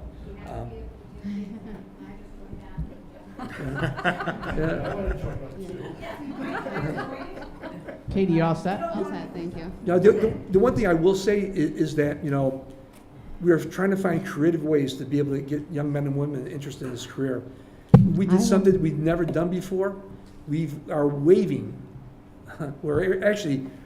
we received a donation from a local car dealership in amount of $3,000. We're paying for the next 60 people that sign up for our test. We're paying out of our pocket so they can take the test free of charge. If I may, on the last thing, just speaking on that, our poverty rates are at 30%. The leading demographic is women ages 25 to 34, and then the following ages are school-age children. So single moms lead the way in poverty rates. They need jobs. We need police officers. I think they would make the best police officers for the city. So if there's some way we could offer childcare throughout the police academy or some incentive to bridge the gap, I would be all about supporting that. To that point, both of the lateral transfers live outside of the city are both females, single mothers that want to come in. Yeah. All right. Go ahead. I just think that that's such a brilliant idea, that we as a city ought to think about all the ways, not just in the police department, but all the ways in which we can incentivize people to work for us. And one of them would be to offer at cost or nearly at cost or, childcare. There's a childcare crisis in this country. We all know it. All sorts of people can't find childcare. If we said to people, hey, we'll take care of your kids while you're in academy and then while you're, at work, that might provide an enormous incentive to people to work for the city across the board. Okay, I'd just like to sum this up. Of course, knowing the area is a plus. Living in the city of Utica as a police officer is number one. Guys, I'm an advocate of police department living in the city of Utica. With Samantha's issue, the chief has to hire more than just one. So I believe that if the chief does come to us with 4 or 5 people, we're going to support him anyways. So allowing him this grace to do this for the time being is okay with me until he gets to the complement that he needs to protect our city with. Secondly, Chief, I need a promise from you. When you get to that complement, please get to us as soon as possible. We'd like to rescind this so we can go back to what the referendum requirements are. I got your word. I appreciate that. All right. Is there any, one more other thing, council members, because we have an amended copy in front of us that was just put on our table, we will probably have to, waive the Thursday rule on this legislation. Any council members opposed to doing that? Okay, let's close. I have one more. Go ahead. As long as we have a few minutes, I wanted to ask the budget director, we're now in August and we were told that the SAFER grant, we would hear by the end of July, and I was wondering whether you could give us an update, please. Yes, I spoke with Julie and Mike Berlini. Mike Berlini, by the way, just to clarify, is a fire department employee. He's a That's the fire- son of Mike. It's his son. I was gonna say that, but she brought it up. So I did speak with both of them. Well, they actually reached out to me and to the chief. Yeah. FEMA had some questions as it related to the budget and also who the point of contact was for the city. After I asked a few more questions, why all of a sudden is there a question about who the point of contact person is? Number one, we got the budgetary issues, the questions dealt with, wasn't really an issue, but they wanted some clarification on salaries and benefits. So we took care of that.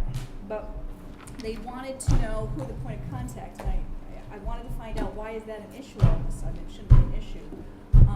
But they became aware, FEMA mentioned to them that there were several council people who reached out to FEMA to talk about the grant.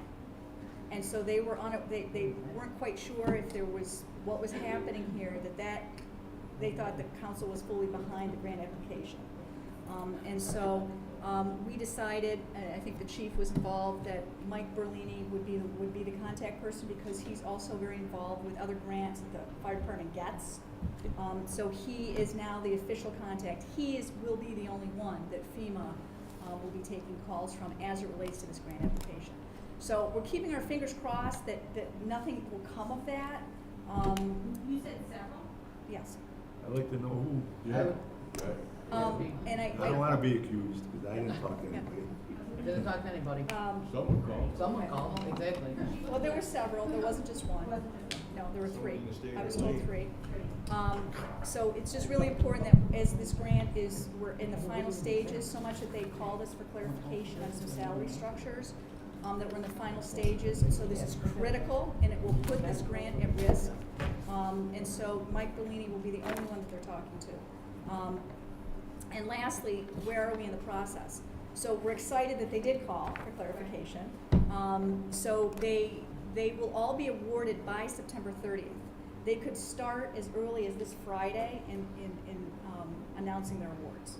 So we have 2 grant applications. We have an AFT for a Quint, and we also have for the 8 firefighters.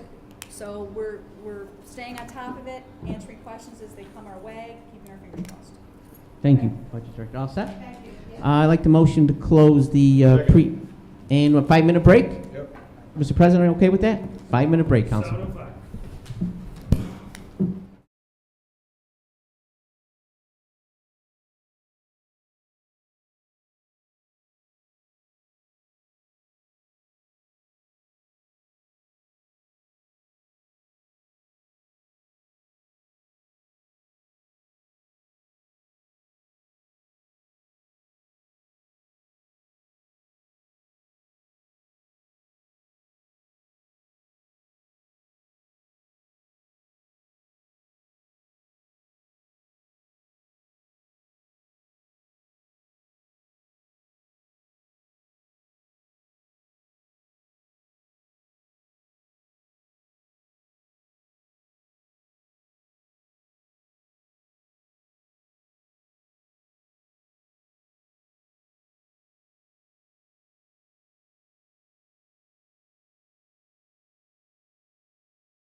Thank you. It is 7:14, August 3rd, 2022. We're going to call this regular meeting of the Common Council to order. Clerk, please call the roll. Aiello, Burmaster, Friend, Miola, Irvin, Williamson, Classimo Testa, DeBrango, Galimi, present. Thank you. Please rise for the Pledge of Allegiance, followed by a moment of silence for the deceased members of the council. Allegiance to the flag of the United States of America, to the republic for which it stands, one nation, under God, indivisible, with liberty and justice for all.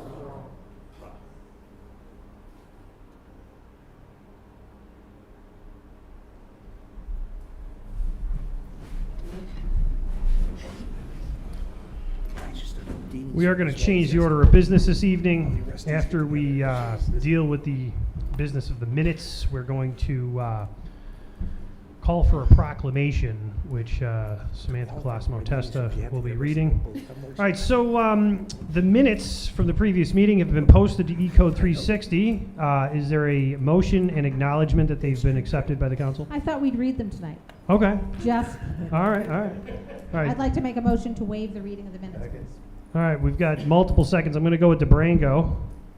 Any opposed to waiving the reading of the minutes?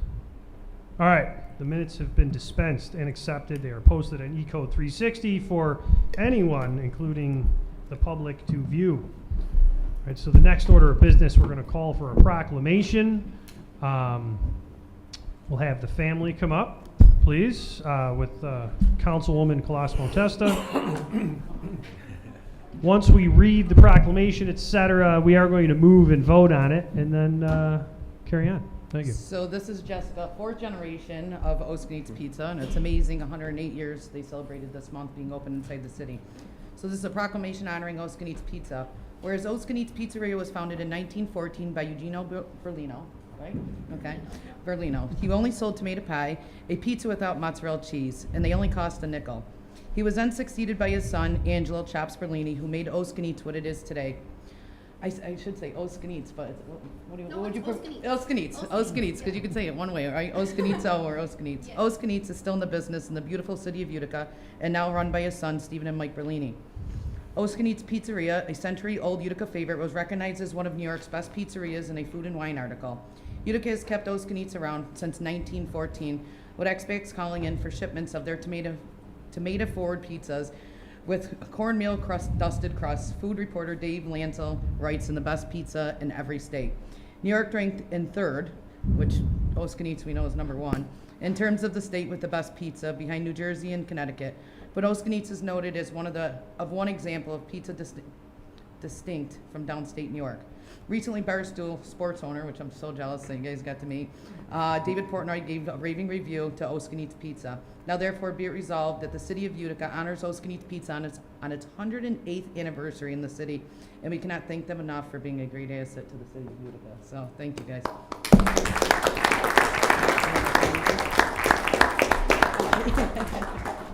I just wanted to say thank you so much on behalf of me and my whole family. 4 generations in one business, 108 years in the same city, and we couldn't do it without this community. So thank you so much, everybody, and thank you for the recognition. We really appreciate it. Thank you.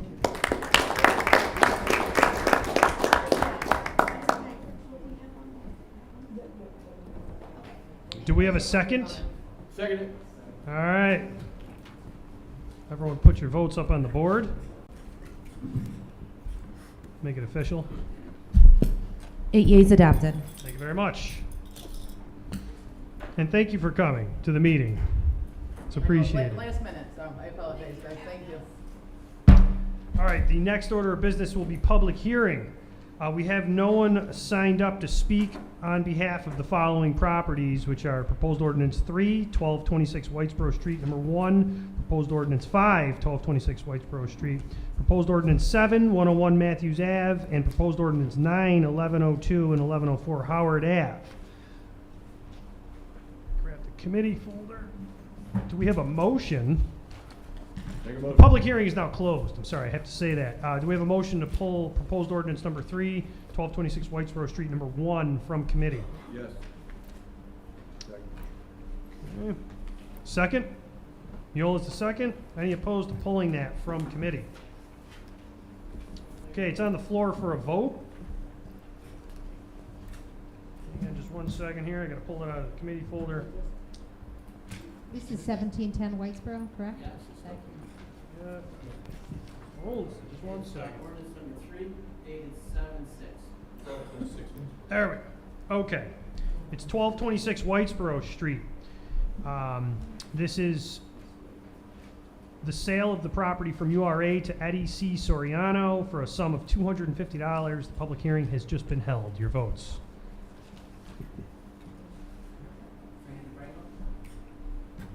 I am sorry, we just have such a huge packet. Help me find this again. Ordinance? It's right after the discontinuances. Oh, it's in the committee folder. I'm sorry. Just pulled it out of committee. 8 yeas. Adopted. Thank you. Is there a motion to pull proposed ordinance number 5 dated 7/6/2022 from committee? Miola is the motion. We have a second from Aiello. Any opposed to pulling this from committee? All right, it's on the floor. This is the ordinance for the sale of 1226 Whitesboro Street for a sum of $250 from URA to George Waters. Your votes. 8 yeas adopted. Thank you. Is there a motion to pull proposed ordinance 7 from committee? Miola with the motion, DeBrango with the second. Any opposed? Okay, the ordinance to sell 101 Matthews Avenue from URA to Vincent Holdings LLC for a sum of $5,000 is on the floor for a vote. 8 yeas adopted. 8 yeas adopted. There we go. Thank you. That microphone is like just Yeah. in the wrong spot. Is that better? Okay. Oh, boy. Well, I moved it so she could see the board for the votes. Yeah. Is there a motion to pull proposed ordinance 9? All right, we got a motion from Miola, second from Williamson. Any opposed to pulling this from committee? Okay, it's on the floor for a vote. This is between the URA for the sale of 1102 and 1104 Howard Avenue for a sum of $1,500 to David Gillio. Your votes. 8 yeas adopted. Okay, that ends the public hearing portion of the meeting. All right.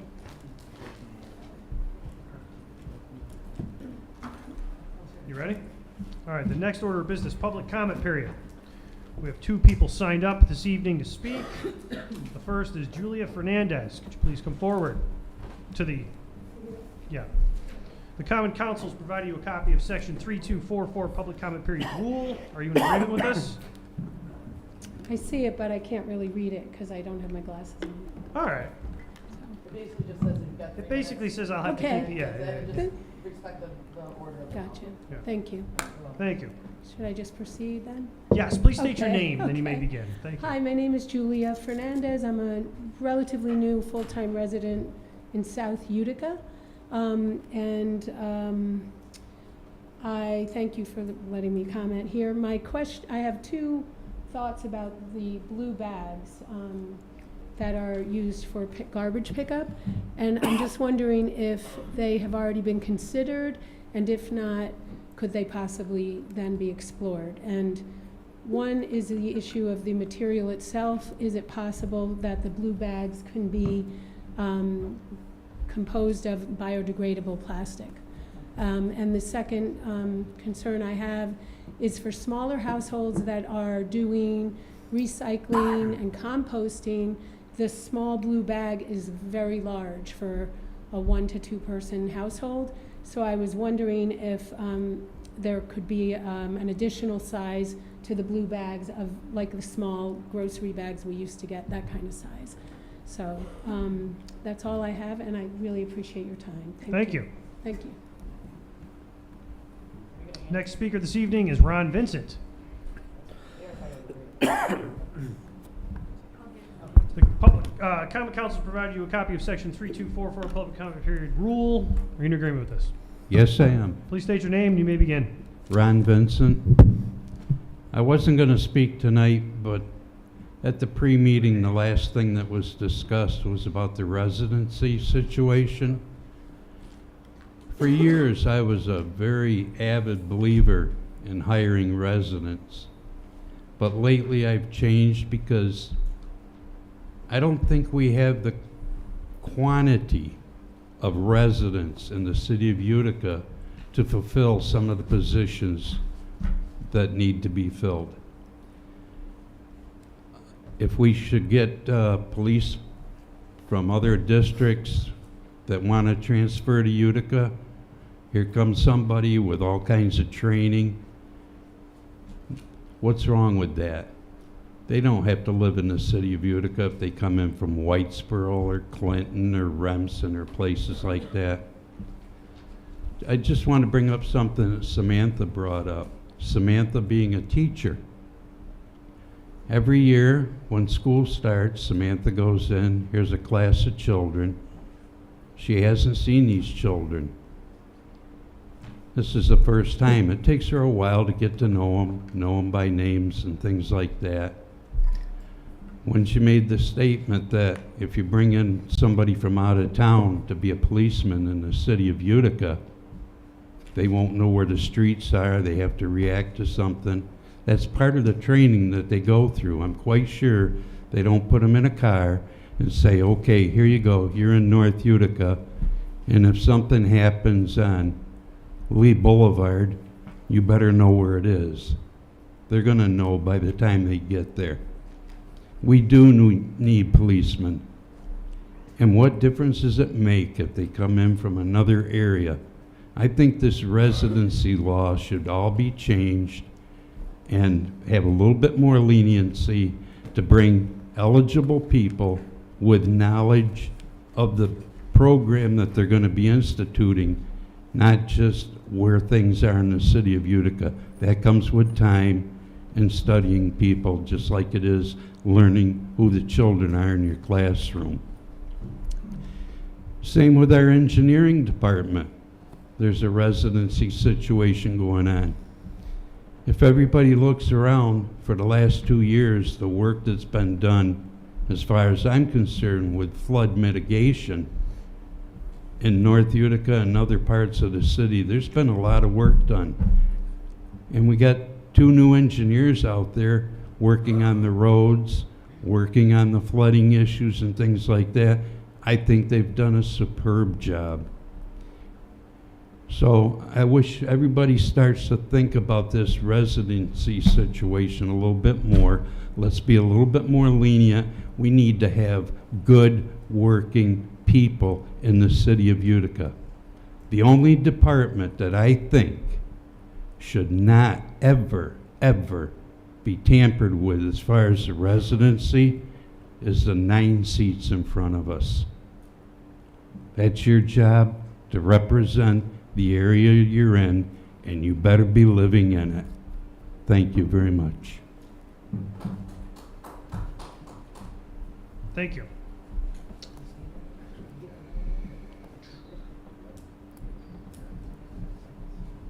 That was the final speaker this evening.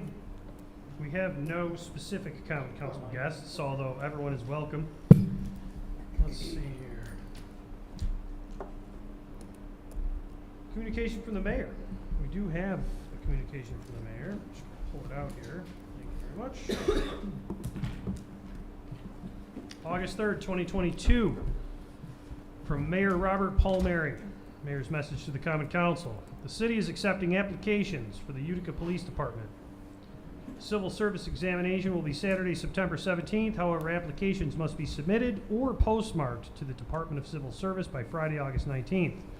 Last week, the city announced the Business Assistance Fund, a program through the city's successful DRI application. This program provides extensive funding opportunities for businesses and property owners in the DRI target area. A public meeting to explain the program and further details will be held at 5 p.m. on Wednesday, August 17th in the council chambers. The Civilian Public Safety Advisory Board held its inaugural meeting last week. The board consists of appointments from the administration, common council, local nonprofit organizations, and the local chapter of the NAACP. The city is finalizing the paving of Genesee Street from Oriskany Boulevard to Court Street. There is a slight change in the previously announced schedule, as paving will now begin Friday, August 5th at 6 p.m. and go until Saturday, August 6th at 10 a.m. During the hours of paving operations, there will be no access to Genesee Street north or south at Oriskany Boulevard. The administration has submitted legislation including a message of necessity to waive the residency requirement of lateral transfers for UPD. This legislation would only apply to individuals who are already certified law enforcement officers in the state of New York. Approving this legislation will expand the city's ability to attract officers while saving costs to train new recruits. There are several lateral transfers the city can potentially hire in the coming weeks. As such, a message of necessity was submitted with the legislation.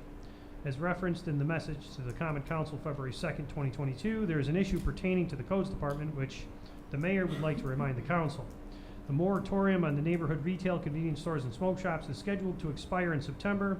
It is important the council is aware of this, and the Codes Department and other city agencies will begin issuing permits and licenses for these establishments upon the expiration of the moratorium.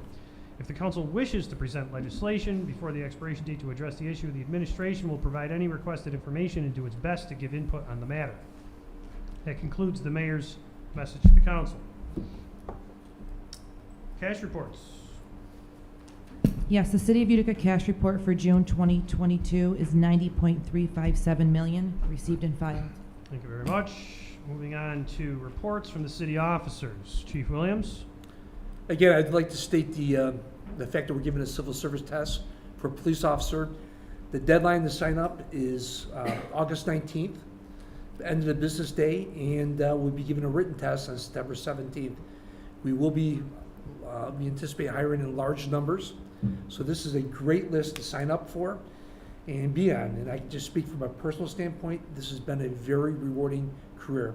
I've grown personally and professionally from this occupation, and I would encourage any young men or women to take this job. Thank you. Chief Ingersoll.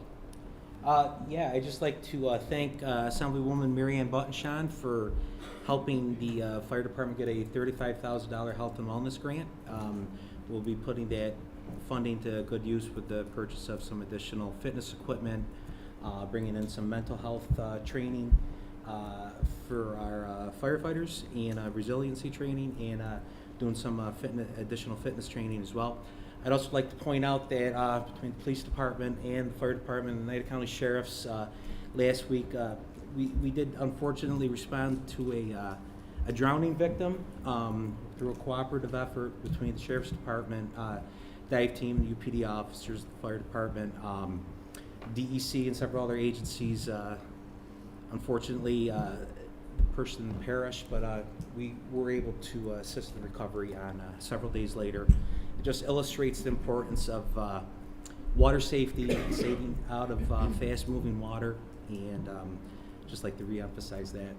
That's about it. Thank you. Corporation Counsel, Stephanie DiGiorgio. Thank you. Budget Director.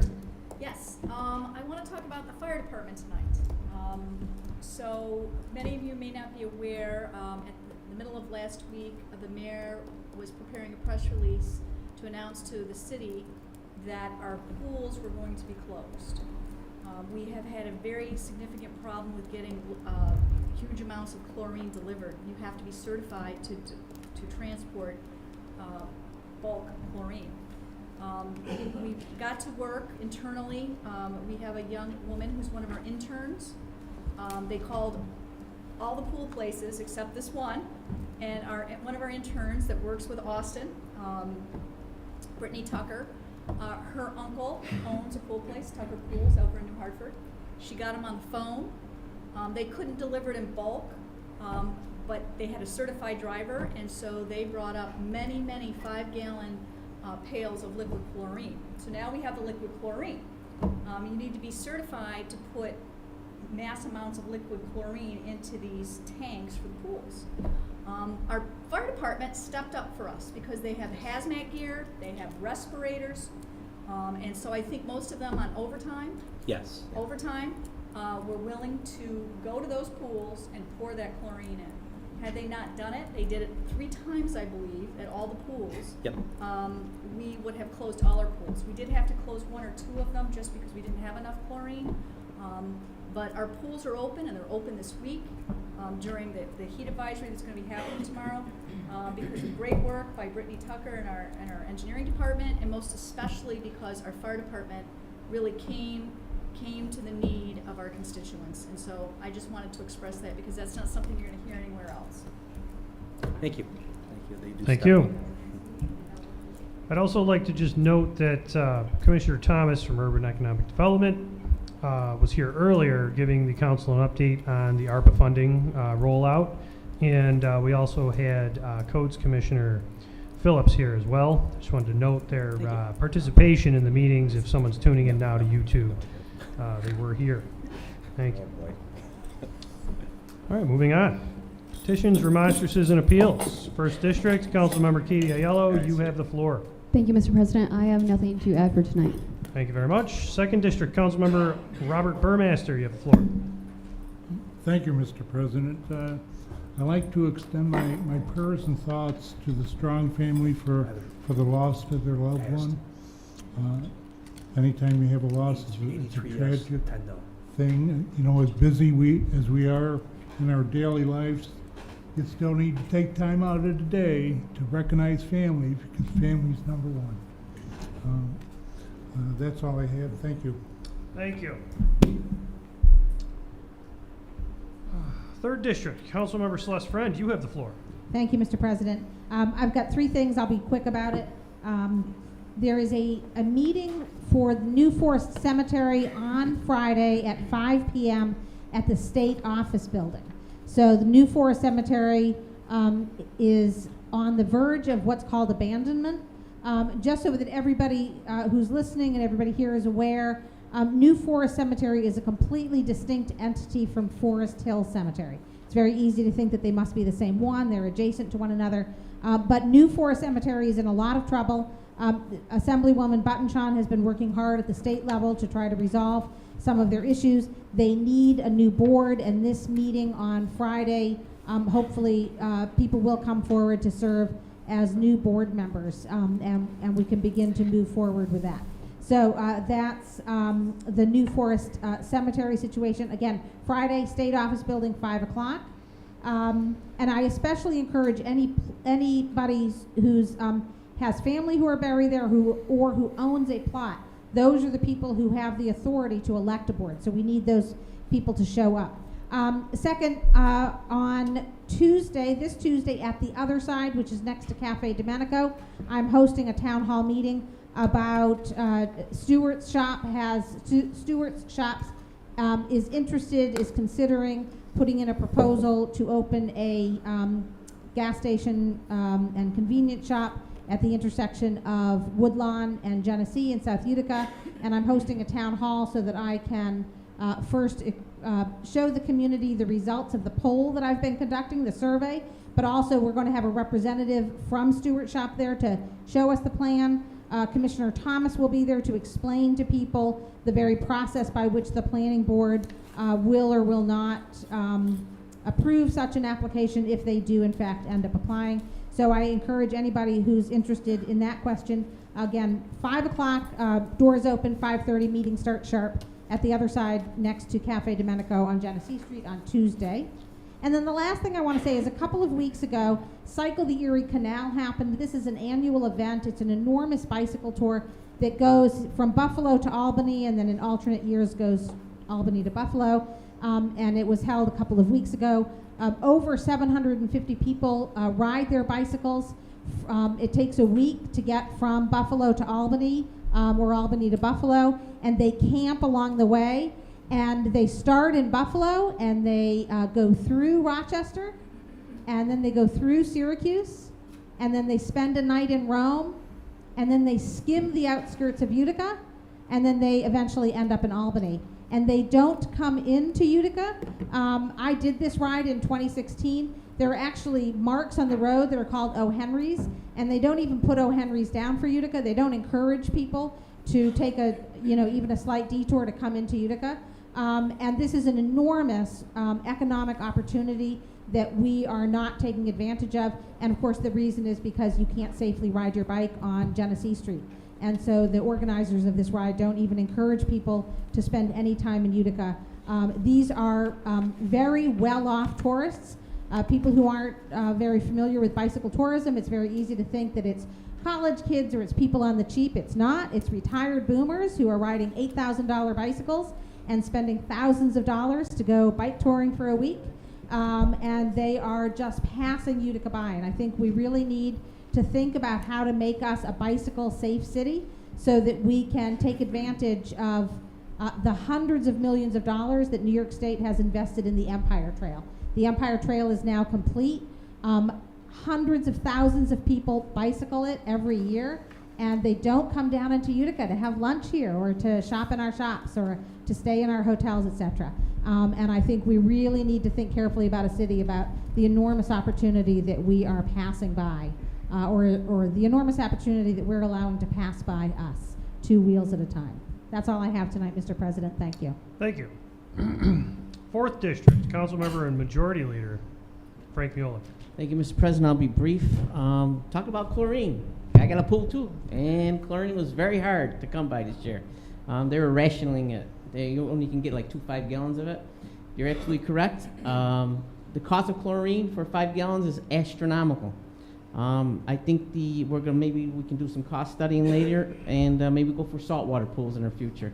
Because I tell you what, when I invested in the saltwater pools and chlorine, you just got to hit it once in a while on the hot days, or turn up your booster for salt water. A bag of salt $7 versus a 5 gallon of chlorine, which is $45. So maybe be something we could do a cost study on and invest in our pools in our future, so the kids can have pools all the time during our summertime.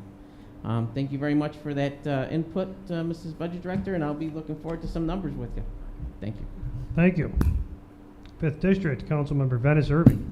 Thank you, Mr. President.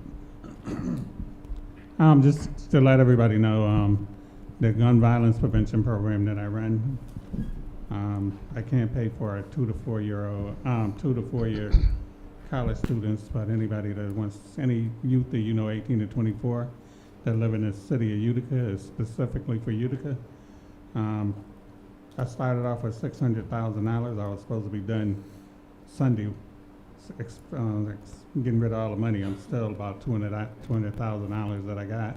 So they extended it till March. So if you know any youth 18 to 24 that want to go into any type of trade trainings or anything like that, I'll pay for them. Well, the Workforce Investment Board will pay for them with the program that I have. And just to let you guys know, I was going down Steuben Street the other day, and I actually saw that somebody had planted corn. There was a little row of corn right off James and Steuben Street. So, I had to whip around and go look at it again and take pictures. I don't know whose it is, but they better put a big fence around it. So, but seriously, if you do know any youth 18 to 24 that aren't doing anything, and they want to get into BOCES or MVCC or a short-term course at MVCC, SUNY, anything, let me know. I do have money, and I will pay for them to go through some classes. Thank you. Thank you. Council Large Majority Leader, Mark Williamson, you have the floor. I have nothing to pass. Thank you. Councilwoman Samantha Colas-Matesta. Thank you. Couple of things. The East Utica Classic tournament is this Sunday at Valley View. I have to give a shout out to the guys on the committee. This is their 12th year in the tournament. Anna Labella, who passed away, she was a recipient last year for the East Utica Classic. So, I mean, they do some promising things, and I have to give them credit where credit's due. I think, they raise up to $20,000 for families in need. So, hope everybody enjoys themselves at the tournament this weekend. And that's it. Stay safe. I do have a question, Mr. President, for the budget director, if you don't mind. I would like to address her. So when you had mentioned, we were talking about the SAFER grant, I'm a little taken back by it, to be honest with you, because I know my... Councilwoman. No, you can continue, but I just want to make one point here. If the budget director is not prepared to answer right now, that's fine. She could come back. That's fine. Okay. Yep, absolutely. Who was the point of contact that they originally had for the city of Utica? So who was their point of contact? I mean, they had to have somebody to them, for them to think that it was something different. So who was, before you appointed Mike Bellini to be the contact person, who was the contact person that they had before? I don't have the application on me, I don't know. So, I only ask this because I think that people calling FEMA and speaking on behalf of the city, I think could be a detriment to the actual process of the SAFER grant. And I think that it needs to be made clear what the responsibility of this council is. And, you know, passing a resolution to apply for a SAFER grant is one thing, but calling and speaking on behalf of the city is a totally different measure. And I hope that whoever it was, I mean, because, you know, you say several council people, right? Could have been him, could have been me, could have been, you know, I know for a fact that I did not call FEMA and speak on behalf of the city. So I do think it needs to be made clear, especially if there is a problem with the grant application being approved, that, you know, it was somebody on this council's responsibility to not butt into that component of it. So I just wanted to make that clear. Thank you. Can I just add one thing? Sure. We just got results of the UPD contract, and it passed 83 to 10. Good. So we're excited about that. Yeah. Hopefully we can get to the fire department next, right? I appreciate it. Thanks so much, Heather. Anything else? Nope, that's it. Thank you. Council at Large, Frank DeBrango, and President Pro Tem, sorry. Thank you, Mr. President. Just want to mention, I just want to give the city administration a shout out, trying to recruit police officers to take the test, and Master Vita Hyundai there donating the money to help someone pay for the test to take the civil service test. I mean, if you go on Facebook and you can see it, it's all over. They're advertising. A lot of the officers are out there speaking on behalf of the police department, women, minorities, men. Everybody seems to be, you know, trying to recruit more people. So I just encourage anybody watching out there, if anybody knows anybody, I know it's a rewarding career. It's a tough career, but I think in the end, after your 20 years, you'll be able to retire and sit back and enjoy the rest of your life. So I just want to give this shout out to the city, because they've been really pushing people to come out and take this test, and hopefully the numbers will grow as we go on. Thank you. That is all. Thank you. I actually have something along those lines as well. The Bureau of Police sanctioned and created multiple recruitment videos, which have been on social media. I don't know if everyone has seen them. I hope everyone is sharing those on social media and taking those links and emailing them to people. But the videos are phenomenal. They really highlight the people that are serving the city right now in the actual police department. And it's a really nice look into why they're doing their job. And the other thing I wanted to address is I do think those are doing much more than just recruitment. And if the city, and we did find a small budget for this, I do believe that those would be very good to perform edits on those videos and have an opener and a closer so they can actually run as a campaign on YouTube ads, on Google ads, on television even. Not huge amounts, okay, we have a budget, but I really do think that after seeing those videos and the result, that's something, even after the recruitment, we should be using those to just promote the fact that we have such an engaged police department. So thank you for sanctioning those, and I really do. I think they just shed a whole different light for many people who aren't as involved day to day on what really goes on day in and day out. Thank you. So thank you. All right. Yeah, sure. It was, the police department made a great hire in Stephanie Hyland. She's at Pathways to Justice, $500,000 out of the ARPA funds. It's not just for the junior cadets that are being hired and promoted, but it's also to really help with our recruitment process. And she really took charge of this and worked with the police department. They went out, they actually paid for videos really for the first time. Professionally done. And so we're really excited, and she also can do work for the fire department. Yep. So we're going to be excited as that develops too. So it won't just be the police department. Great, thank you. That's all I have. So let's move on to all of our legislation this evening. The first thing on the agenda is the local law. Would someone like to make a motion to introduce that introductory to local law, and I will read it into the record. Mr. President, we have to make a motion to waive the Thursday rule because this is today. Go for it. I'd like to make a motion to waive the Thursday rule for all pending legislation for tonight. Second.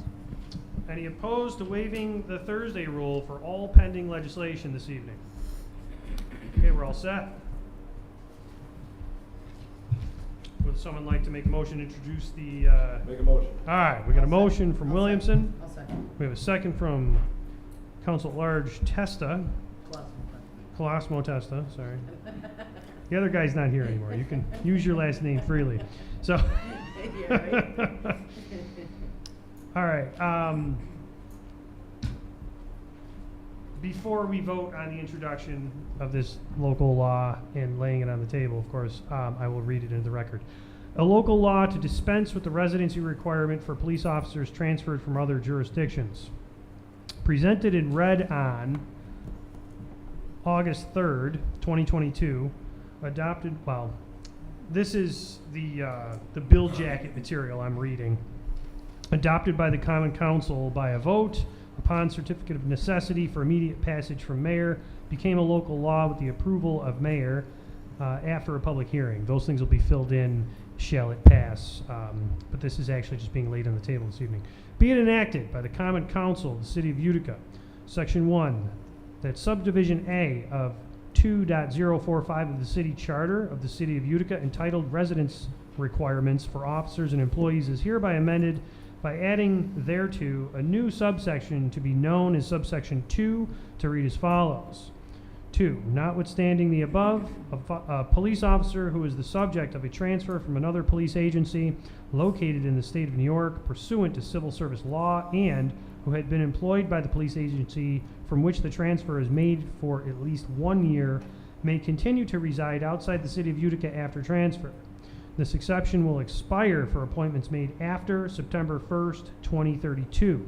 Section 2. This local law shall become effective immediately as provided in the Municipal Home Rule Law.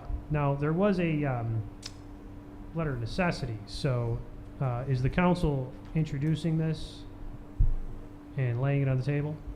There's no, Mr. President, when there's a letter of necessity... Well, that's why I'm asking. It's immediate passage. I'm asking. I need you guys to specify the motion. I can't make the motion. I'll make a motion. Yeah. All right, for immediate To passage. do whatever you said. All right, thank you. All right, second. Motion for immediate passage. All right, it's on the floor. Your votes.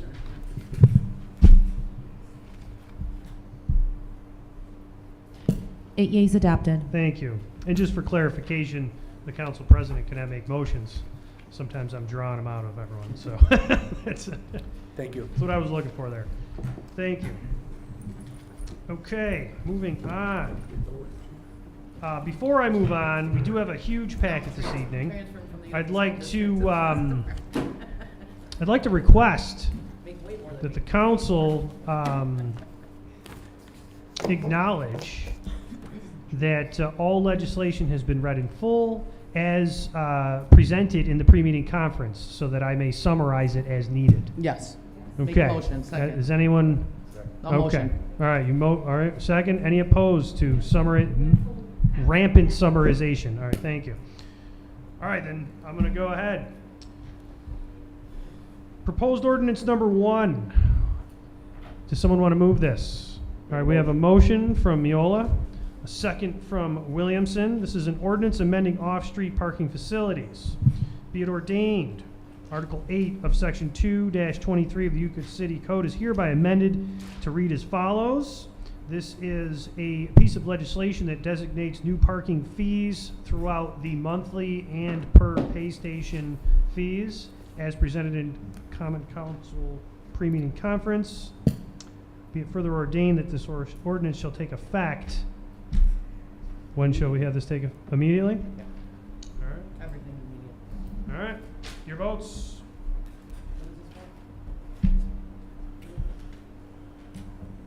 Eight yeas adopted. Thank you. Ordinance number 2. This is sponsored by Councilmember Burmaster. Do we have a second? Second. Okay, Williamson's the second. This is calling for a public hearing on the sale of 1710 Whitesboro Street. It is for a purchase price of $1,000 from the URA to Najiba Delaware. The public hearing will be held on September 7th, 2022. Your votes, calling for the public hearing. 8 yeas adopted. All right, the second ordinance is ordinance number 3, the Would paired like to- ordinance 1710 Whitesboro Street. Would like the motion to refer to committee, Mr. President. Second. Okay, any opposed? It's in committee. Resolution number 4, calling for a public hearing on the sale of 2160 Broad Street. It is to Artur Perda, 2160 Broad Street, for a sum of $150,711. Again, September 7th will be the public hearing. We have a motion from Miola, second from Williamson. Your votes. 8 yeas adopted. Ordinance number 5 is the sale of the same. Motion to refer to committee, 2160 Broad Street. Second. Multiple seconds. I'm going to go with DeBrango. Any opposed? It's in committee. All right. Resolution number 6 is authorizing a sale of wine and beer to the Irish Cultural Center for the Cornhole Tournament and Fundraiser, Saturday, August 6, 2022, from 11 a.m. to 8 p.m. It is at 623 Columbia Street, 13502. We have a motion from Miola, second from Aiello. Your votes. 8 yeas Do adopted. you have anything? We good? All right, cool. All right, ordinance number 7, sponsored by Councilmember Miola. Do we have a second? Second. All right, Williamson's the second. Be it ordained that section 2-16-360 Schedule E, no parking at all times, to be amended to include the following: Washbush Road north side from Culver Ave to South Park Drive. Proper signage will be erected where necessary. Your votes. 8 yeas adopted. All right. Proposed resolution number 8 is calling for a public hearing on the sale of 1220 Nielsen Street to Agnes Kulik for a sum of $250 from URA. Public hearing is September 7th, 7 p.m. if passed. Irvin's the sponsor on that. We just need the second. All right, DeBrango's the second. Your votes. All right, ordinance number 9 is the sale of the 8 same. yeas adopted. Do we have a motion to place in committee? 1220 Nielsen Street, refer to committee, sir. Second. Okay. Clerk, you can take your pick on the second. Any opposed? It's in committee. Calling for a public hearing on the sale of 1407 Taylor Avenue, ordinance number, or resolution number 10. It is for a sum of $250 to Yajaira Almanzar, 1407 Taylor Ave from URA. Your votes? Or second, I'm sorry. Mule's the second. Your votes. 8 yeas adopted. Ordinance number 11 is the sale of the same. Refer 1407 Taylor Ave to committee, sir. Second. Any opposed? It's in committee. Resolution number 12, sponsored by Councilmember Aiello. Is there a second? Neola's the second. 816 Catherine Street to Maulid Hussein and Arbai Majeni for a sum of $18,000 from URA, September 7th, 2022. Your votes. 8 yeas adopted. Ordinance 13 is the sale of the same. Refer 816 Catherine Street to committee, Mr. President. Second from Burmaster. Thank you. Any opposed? It's in committee. Calling for a public hearing on the sale of 408 Blandina Street, Santa Maribel Garcia Duarte, $10,000 from URA, September 7th, 2022. It's a second from Miola. On any single sponsorship, that's who moved the legislation. Just moving on, just so we're clear. Gotcha. Your votes. 8 yeas adopted. Ordinance 15 is the sale of the same. Refer 408 Blandina Street to committee, Mr. President. Second from Burmaster. Any opposed? It's in committee. Just acknowledge, please, we have a memo from Mike Mahoney for the next piece. Ordinance number 16. Ordinance waiving residency requirement for the position of assistant engineer. I need a motion to move this. Miola was the motion, Williamson's the second. I will just read the ordained piece. Now be it ordained pursuant to 2.045B of the Utica City Charter, and for the reasons cited above, the Common Council of the City of Utica hereby waives the residency requirement provided for therein to permit the appointment of Austin Pernaccia of the town of Floyd to the position of assistant engineer in the city of Utica. Be it further ordained that the waiver applies to this individual in this position only and will not be applicable to any future applicants for the position unless otherwise determined by the ordinance of the common council. Your votes. 8 yeas adopted. Okay, proposed resolution number 17 needs someone to move. We have Viola moving this. It's a resolution approving a shared services agreement between the city of Utica and New York State Department of Transportation. Aiello, you were the second on that? You were you? Yes? Okay. I'll summarize. Therefore, be it resolved, the city of Utica hereby authorizes and approves acceptance of the proposed agreement of shared services and equipment in substantially the same form as attached here too, and it is. Kind of funny to say that, and it is. I did read the attachment though. Further resolved, the mayor is authorized to execute this agreement and any other documents necessary to effectuate the intent of this resolution. Your votes. 8 yeas adopted. Okay, proposed resolution number 18, I need a motion. Miola is the motion. Resolution approving the granting of both temporary and permanent easements for Niagara Mohawk for Nail Creek. As discussed earlier, in many agreements in the city, Niagara Mohawk is still what we refer National Grid to, just for anyone who's watching or questioning that. Second? Oh, you guys got the second, all right. Be it resolved that the mayor is authorized to execute the appropriate grant of easement and other documents necessary to effectuate this resolution. Your votes. 8 yeas adopted. Thank you. The next ordinance is a proposed ordinance number 19. It was an ENA transfer. Is there a motion? Motion from Councilperson Friend. Second from Burmaster. This is from multiple ARPA accounts. 2 multiple ARPA accounts. It is a redistribution of funds to reallocate ARPA funding. It's for the 2022-2023 fiscal year, and it's an ordinance. Your votes.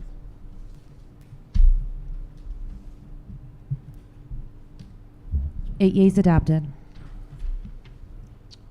We have another ordinance, number 20, from the Board of Estimate and Apportionment. It's an ordinance. This is from salaries for codes and 2 multiple accounts in building codes. It's an interdepartmental transfer for a sum of $48,750. Who was the motion? All right, Burmaster's moving this. Second from Miola. Your votes. Question? Just charge 8 yeas adopted. Sounds good. Ordinance number 21. This is to reallocate electrical expense due to rerouting of billings. This was also discussed earlier by the engineering department. Be it ordained, the city controller is authorized to make the following transfer. It goes to street lighting electric for a sum of $254,244. You guys got the motion in a second on this? Yep. Okay. That was also an ordinance, right, Mr. President? It was an ordinance, be it ordained. Thank you, sir. All of the ENA transfers are ordinances. 8 yeas adopted. Thank you. And then, just for point of reference, this was due to our solar, wasn't this?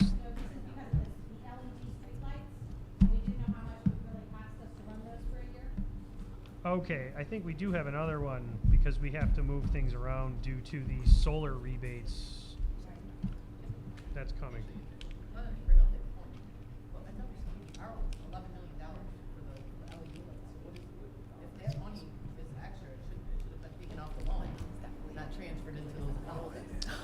Did we just pass this? All right, we'll take that to the budget director. Do you know what I mean? Yeah, I do. I mean, we borrowed what? It was like 11.5.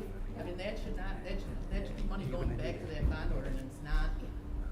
Well, I don't think it was for. Well, this is electrical expense to Well, run. that's what I'm saying. If you're saying it's for the LED streetlights, then that needs to be clarified for that.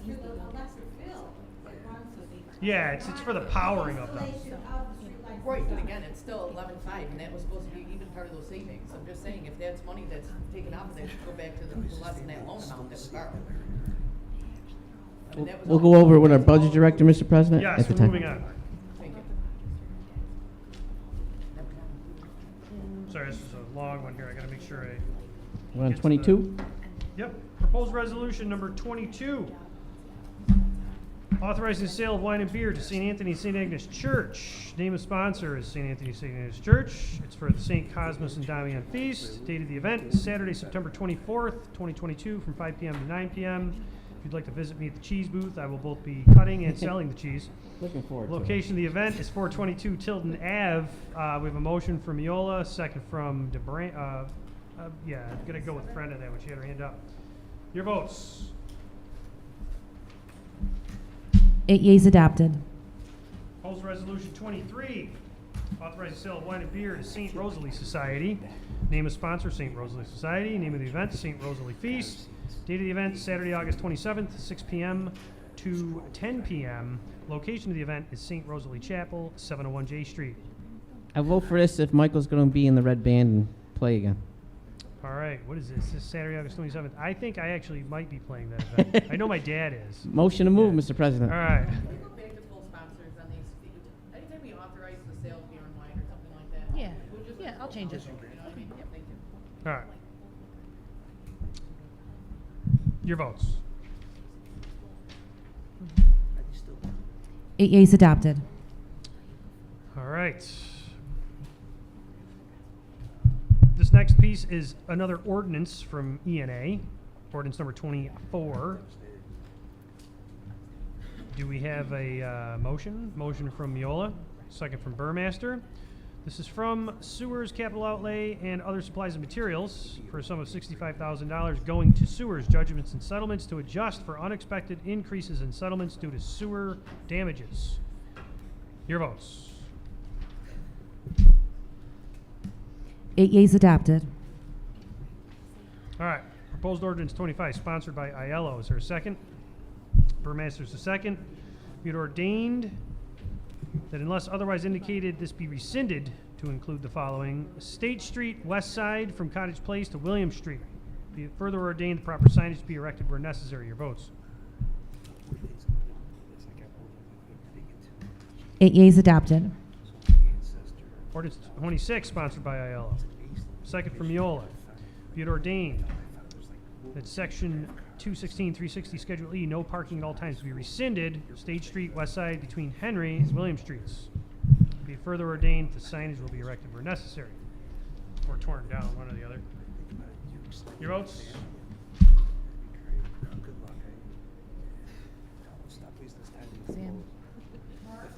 Sam. All right. 8 yeas adopted. Proposed ordinance 27, be it ordained that section 216-369 Schedule N, speed limits be amended to include the following: State Street from Mandeville Street to Plant Street, 20 miles an hour. All right. Are we sure? We're sure. 36? Yep. We're going with it. Yeah, then we have 53 different parts of the chart that are all wrong, yeah. 8 yeas adopted. It's been reviewed. You guys are voting for it. The next ordinance, number 28, is another E&A transfer for the 2021-2022 fiscal year. This is what is normally referred to as a cleanup. It's an end-of-year budget reallocation, is what I like to call it. Do we have a motion? Miola, second from Burmaster. Your votes. This is an interdepartmental transfer for the police Close out budget year. budget. 8 yeas adopted. Okay. Next transfer is interdepartmental transfer of the fire lines, multiple lines, 2021-2022 fiscal year. Once again, ordinance number 29, E&A transfer. Motion from Miola. Second from Irvin. All right. Your votes. 8 yeas adopted.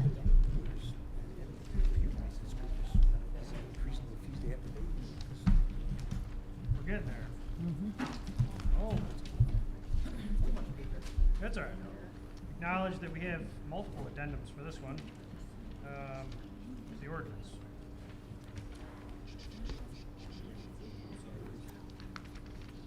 Somehow I'm missing the solid waste ordinance.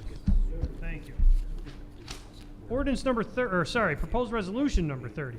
This This is a resolution authorizing an adjustment to the 2022-2023 solid waste service charge. Be it resolved, the Common Council of the City of Utica hereby approves the applications for adjustment to the City of Utica solid waste service charge for the fiscal year 2022-2023 as follows. There's an attached list and addendum. We have a motion from Miola, second from Aiello. Your votes. Oh, sorry. 8 yeas adopted. Okay, proposed resolution 31. This is sponsored by Council Member Colosimo Testa. Is there a second, or do we want to go full council on this? All right, we're going to go full council on this. We just need a second. Second from Burmaster. This is a resolution authorizing a memorial on the Parkway in memory of Jaden Giroux. I'm going to read this into the record, this one. Whereas the City of Utica lost a young member of the community, Jaden Giroux, on November 20th, 2021, and whereas Jaden grew up attending Utica schools for elementary, including Jones and Notre Dame Elementary. He later decided to attend New York Mills for his high school years, where he made some more great memories and friends. He played football for NYM and learned from amazing coaches and teammates. Jaden loved to write music and spend hours writing and perfecting sounds to align with his lyrics. He worked with close friends in the studio, bringing different songs to fruition. He also loved to cook and was going to pursue culinary school, where he could take his passion for cooking and make it into a career. Most importantly, he was a loyal friend and he was humble. He valued loyalty in others and would do anything for the people he cared about most. He kept his true friends close and he looked out for everyone he cared about. In his short 21 years, he made acquaintances with people of all ages that were far greater than most people his age. He was an only child, a loved nephew, a cool cousin, and a spoiled grandchild. He was quick-witted, articulate, and filled with life. He had a sense of humor that is forever missed. He was his parents' light, the brightest light that ever glowed. He gave us purpose, in his parents' words. He will always be remembered, and their memories with him will always be cherished, until they can be with him again. In quote, "Do not go where the path may lead, go instead where there is no path, and leave a trail." Ralph Waldo Emerson. Now therefore be it resolved, the City of Utica put forth a memorial dedicated to Jaden's memory. In loving memory of Jaden Giroux, 10/10/2000, 11/20/2021. Your votes. 8 yeas adopted. Council Member Testa, can you please make sure that the address and location of the memorial is presented to whomever needs to effectuate what needs to be done? Thank you.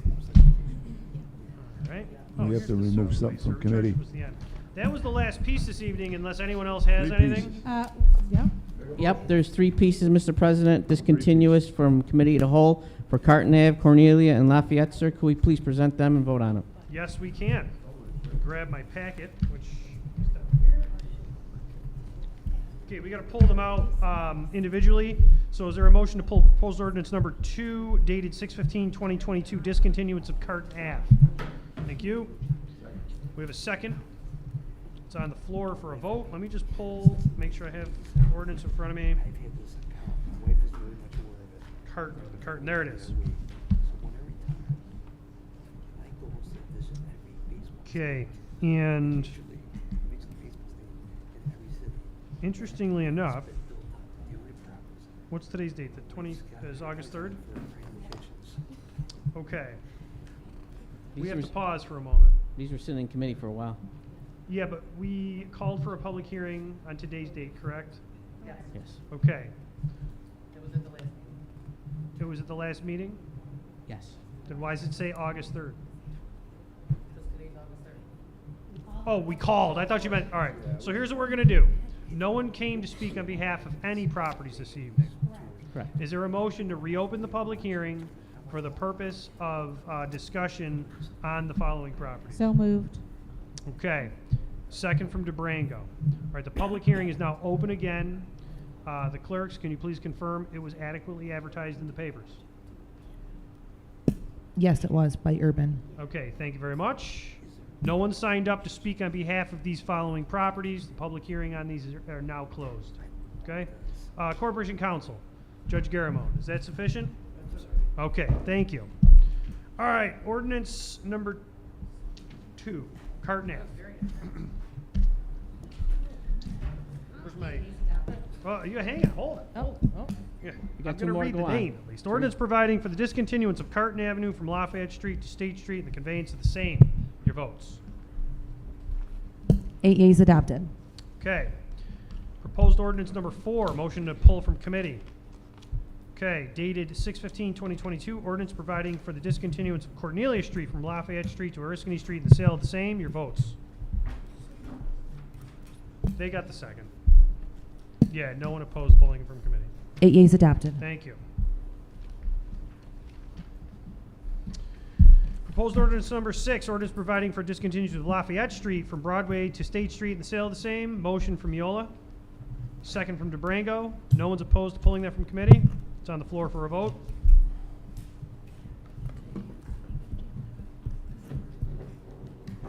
Eight yeas adopted.